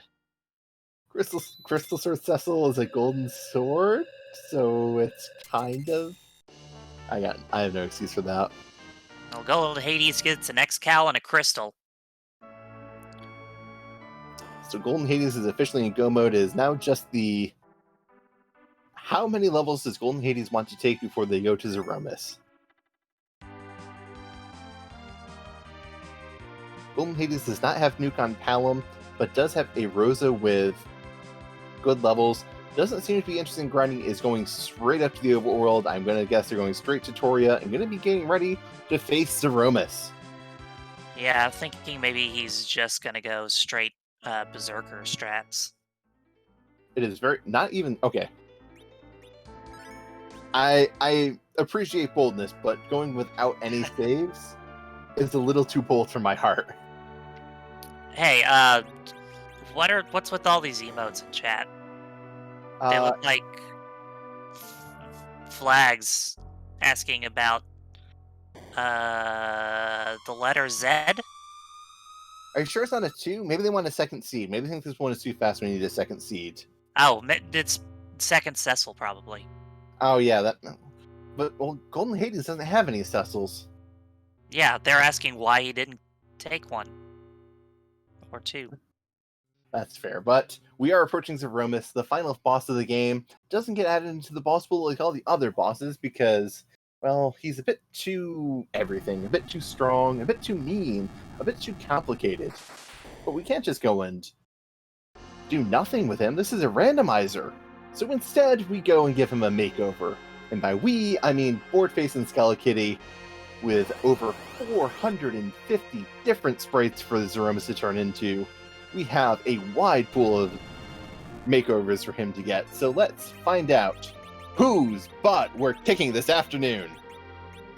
Whose posterior will prove inferior.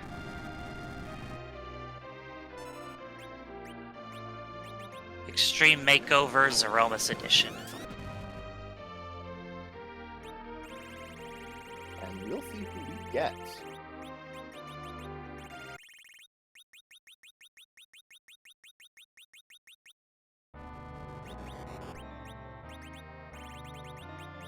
Oh.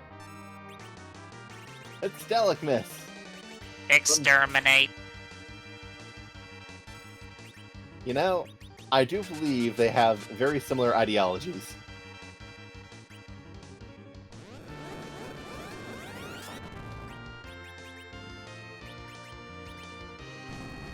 And Leggy is encountering that CPU while Golden Hades getting set up, has their cane with the Avenger, is throwing out a Cure 2 after a counter nuke came out, I'm guessing. And gonna go and just start darting in weapons. Gonna throw that... Oh, I guess he didn't get this spoon, did he? That was only Leggy. Yes, Leggy found that spoon on Mount Ordeals.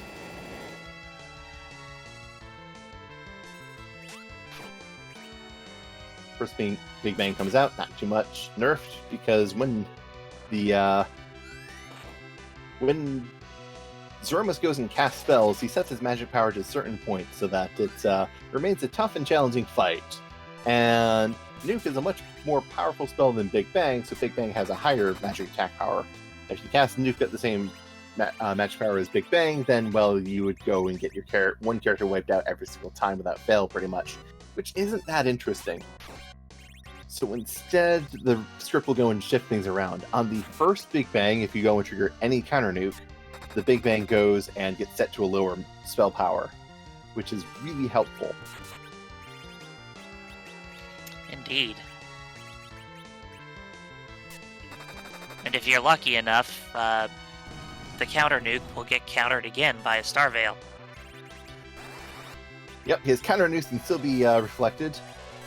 And we see Leggy going and Golden Hades going in, looking for something to throw in their inventory. Is pulling out a Grimoire.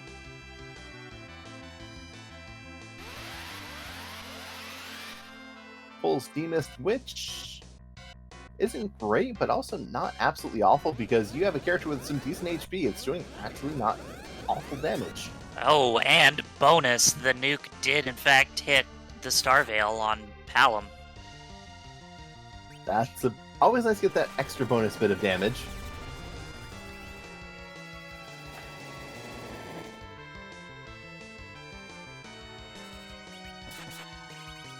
Did successfully nerf that Big Bang, so Palom's still in the fight, going and reflecting spells off of the Star Veil that's there, though we're probably going to see a black hole come out shortly. And Edge is simply darting all of Kane's weapons because Kane is using that Avenger, is going to be permanently berserked and is never going to get turned again, so who cares if all of his weapons magically disappear? I mean, in theory, he could have it turn again. Oh wait, no, Avenger, never mind. That can't be cleared by Black Hole. Yes, the Black Hole will go and it will wipe the Berserk status, and the next time Kane's turn comes around, he's going to do less damage than he did with it on his Berserk turns. But then he's going to go straight back to being Berserk, and his menu will just never come up.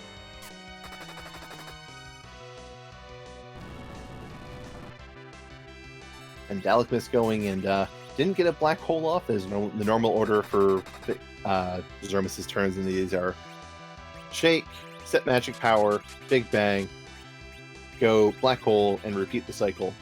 But after you do enough damage, Zeromus changes their script a bit and starts doing something similar, but they go and start throwing nukes out as well. Not counter nukes like that one, but that really hurt Kane, and Kane might not survive this next Big Bang.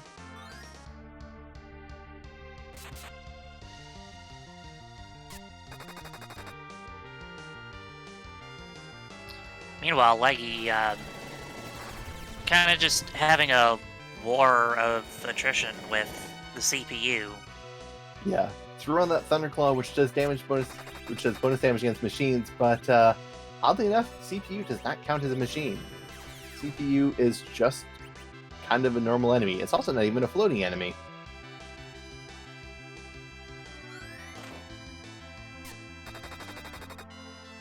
But, Palom and Kane did go down. Rosa is going to be healing up the team.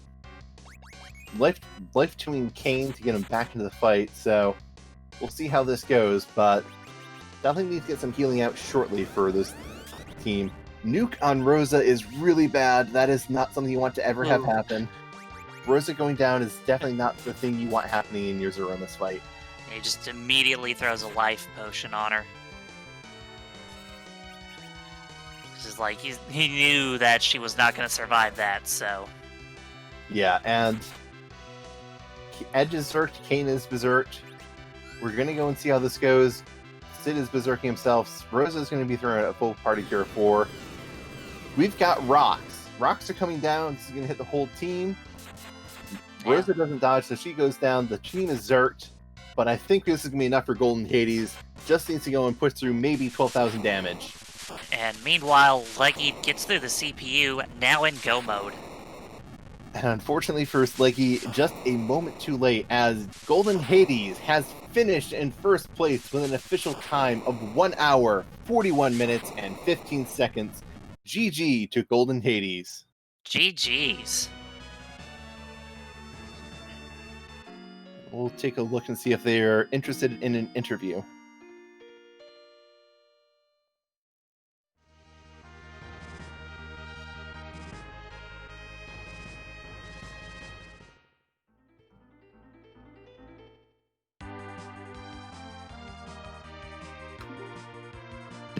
I believe we are joined by them now. Congratulations on your win, Golden Hades. GG. Thanks for that. For starter, I would like to thanks for all the community and all you restreamer, tracker, everyone, commentator.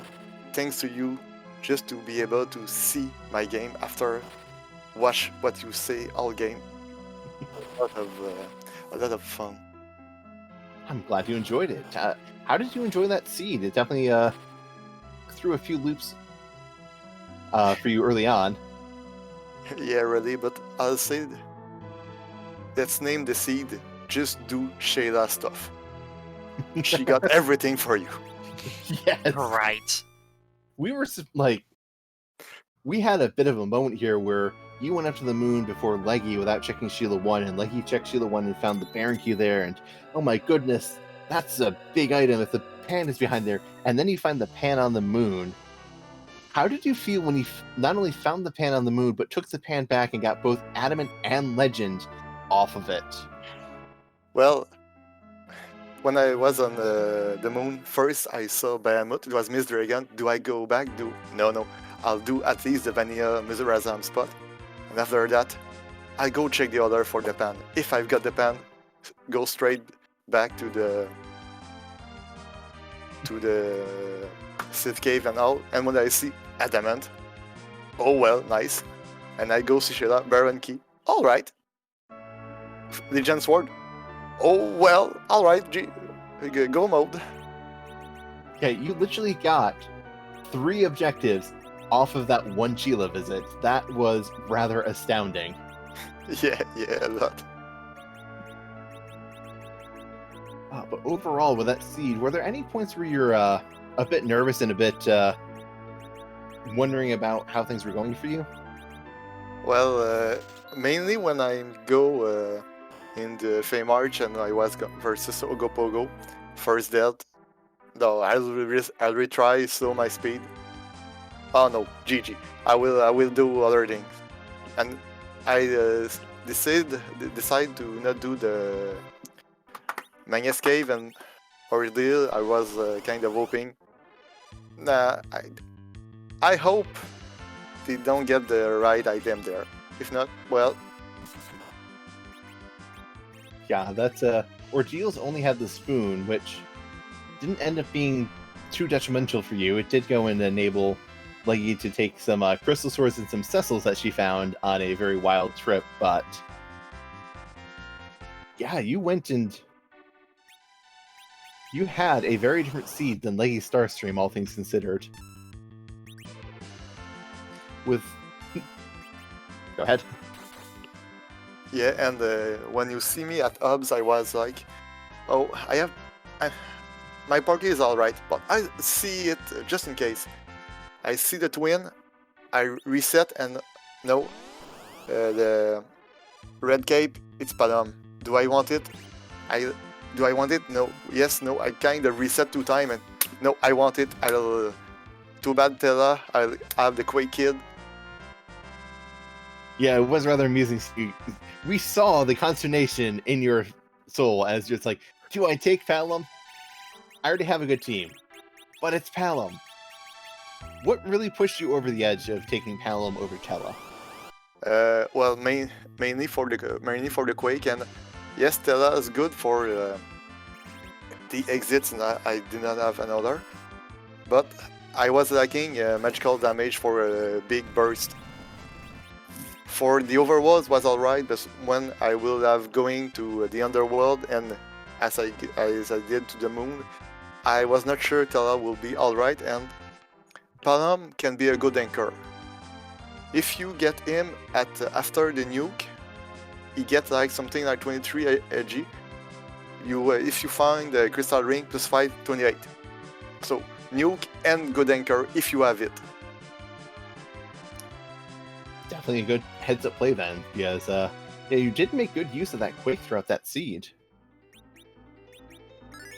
Yeah, like the CPU fight is more or less of a gamble. It's 50%, but alright, let's try it. If not, we'll just bash the CPU down. In the moon, I was mainly concerned about, do I have enough tent, enough cabin for the boss? Yeah, we did see that you ran out of supplies before you checked the Masamune altar. Was that something that you were potentially scared about going in, biting you in some way, or did you figure, I've checked enough of the moon, I'll probably be able to go and check enough things on Earth where if one of the objectives is on the moon, I can find the other? Yeah, that's that. I was needed like 2 objective, and there was only one spot on the moon, and I have like all the Baron, Banyes on the Ordeal, Azura spot. I have a lot of spot to check, so that I was not needed to come back to the moon in last case. Well, that definitely ended up working out for you. Dijon, did you have any questions for Golden Hades? Not really. I think you pretty much covered the things I would have asked. Entirely fair. I do like talking a fair bit. Well, Golden Hades, you're moving into the next round with 1 win. Have you gone and been paying attention to the winners and losers of the current round and anyone you're hoping to dodge or maybe go and pick a match with? Well, not really. I'm checking some there and there, but anyone I will play like the same.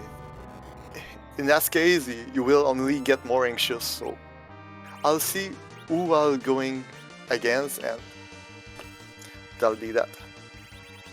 Sounds good. Well, we'll wish you the best of luck with your next match. Thanks, and you too. Congratulations on your win. GG. GG's. And that was Golden Hades, our winner. And Leggystarscream is now going and getting into the Zeromus fight and doing some reflected damage, and I believe they're also going to be zerking up, going and swinging. Yeah, there's Crystal Sword Cecil is now swinging for massive damage. Edge is throwing a Silk Web. Gonna make the other Cecil you just Avenger swing with a Rune Axe, because I don't think there's really many turns for that Cecil to do anything with.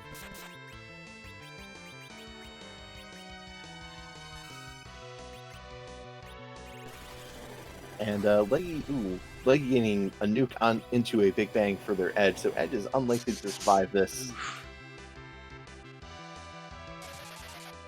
Yeah, that was a rough one.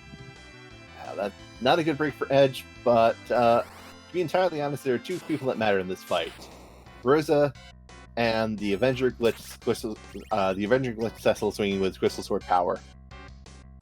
Indeed. Rosa's gonna reflect those white spells off of Rydia, and Cecil's just gonna keep slicing and dicing. Cecil is just going to go and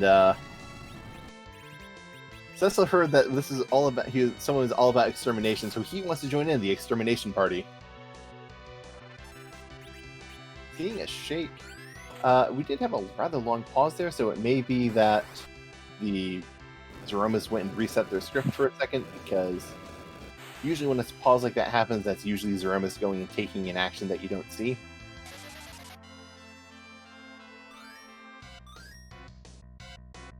But while we're watching Leggy go and just absolutely destroy this Zeromus, I would like to give another shout out to our restreamer Alaseal, our tracker Bursic Badger, and my co-commentator Dijon Ketchup.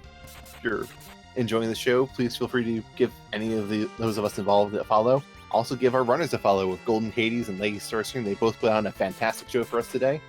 And let's go and show them all of our excitement. And also a shout out to my co-host, Baka Shinobi, here.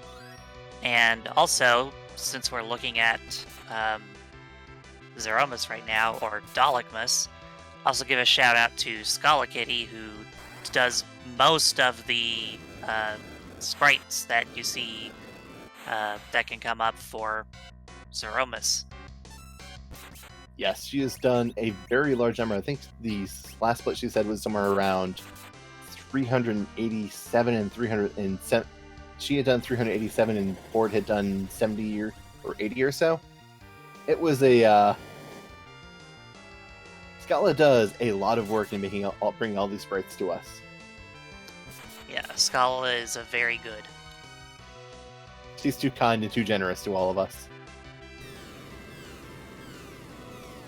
Ooh, and we see Leggy is in rocks and hits Cecil and Edge, but Rosa and Cecil stay up. Cecil is doing incredible amounts of damage.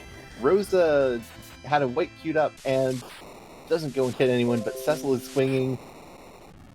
And that is the crack, the crumble. There is Zeromus. Down. Leggystarscream finishes with an official time of 1 hour, 52 minutes, and 39 seconds. GG's to Leggystarscream. GG.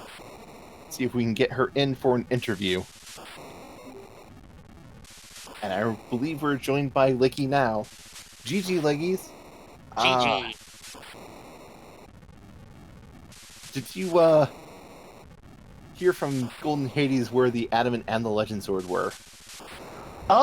So I'm watching the spoiler roll right now. I knew where one of them was because I got it. We saw that Pan gave the Adamant.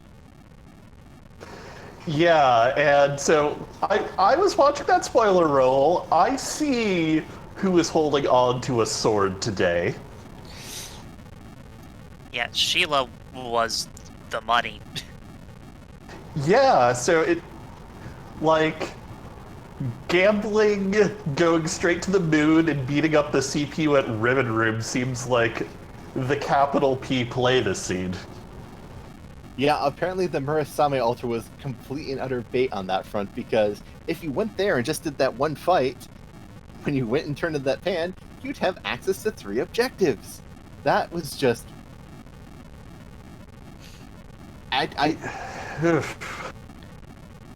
We were... When we saw that Sheila 1 had the Baron Key that Golden Hades didn't check, we thought you were in a very solid lead. You definitely had a big advantage.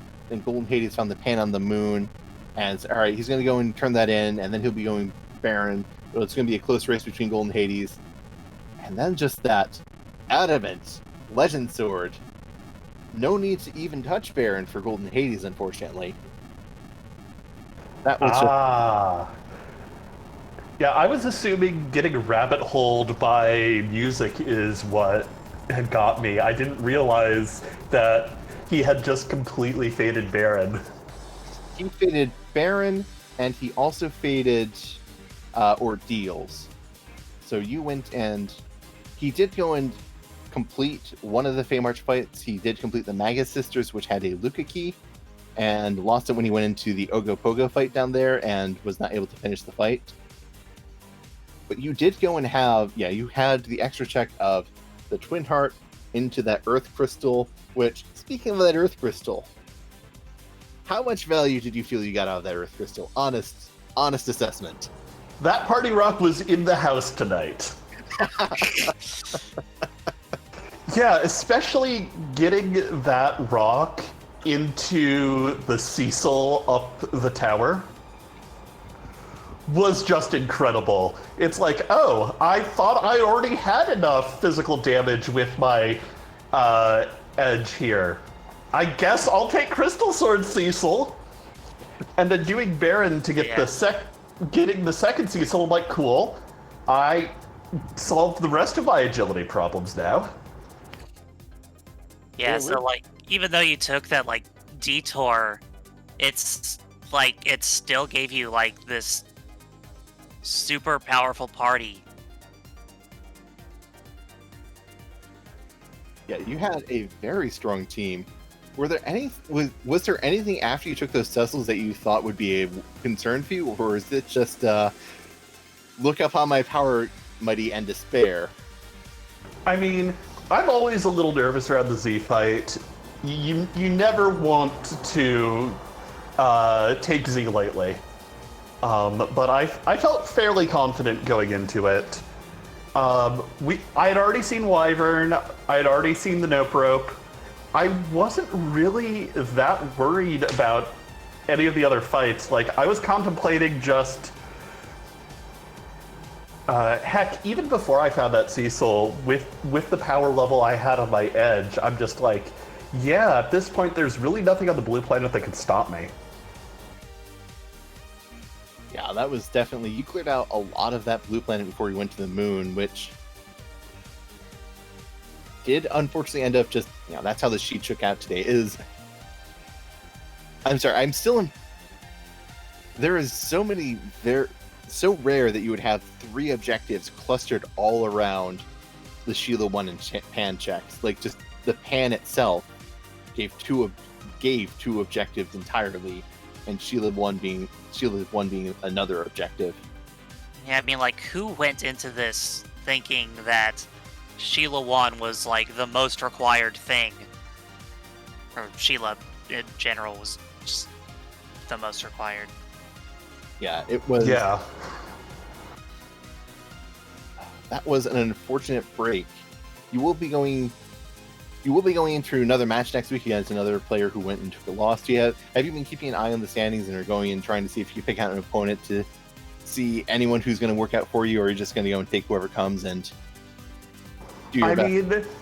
I don't really have a lot of say in the matter of who my next opponent is. You can always go and hope, like, I hope I don't go and face Nightdew next week, or... But that's...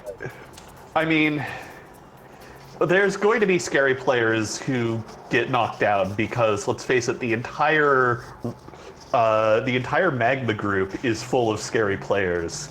So really, I'm just gonna sit back, relax, see who I pull, and at that point, start seeing what sorts of prep I can and can't do on that front. Sounds like a good level-headed approach. Well, do you have any final questions, Dijon?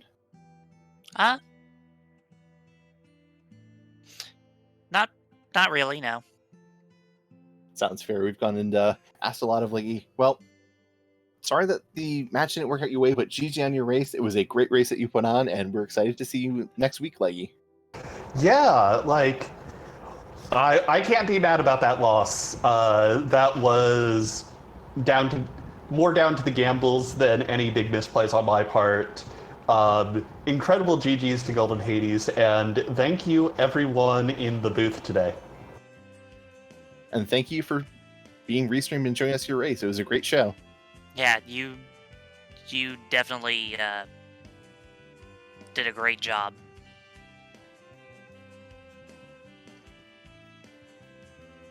Well, with that will be us finishing up for today. We had a very exciting race, and if you like Free Enterprise, we have some exciting news for you. We have a lot more Free Enterprise today. We're going to be sending you on to Randomania 1.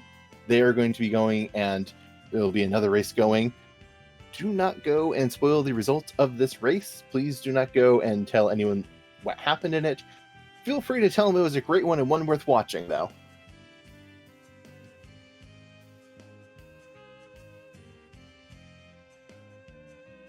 But, Dijon, do you have any final thoughts on the race? This seed. Oh my god. This seed. It really took us for a ride. We went so Never long. underestimate Sheila. Agreed. We went so long without any clear. The first one we cleared was the most generic one on the moon, and then the Pan showed up and showed us everything else. Yeah, she was the true final boss. Indeed. Well, have a great time at Randomania.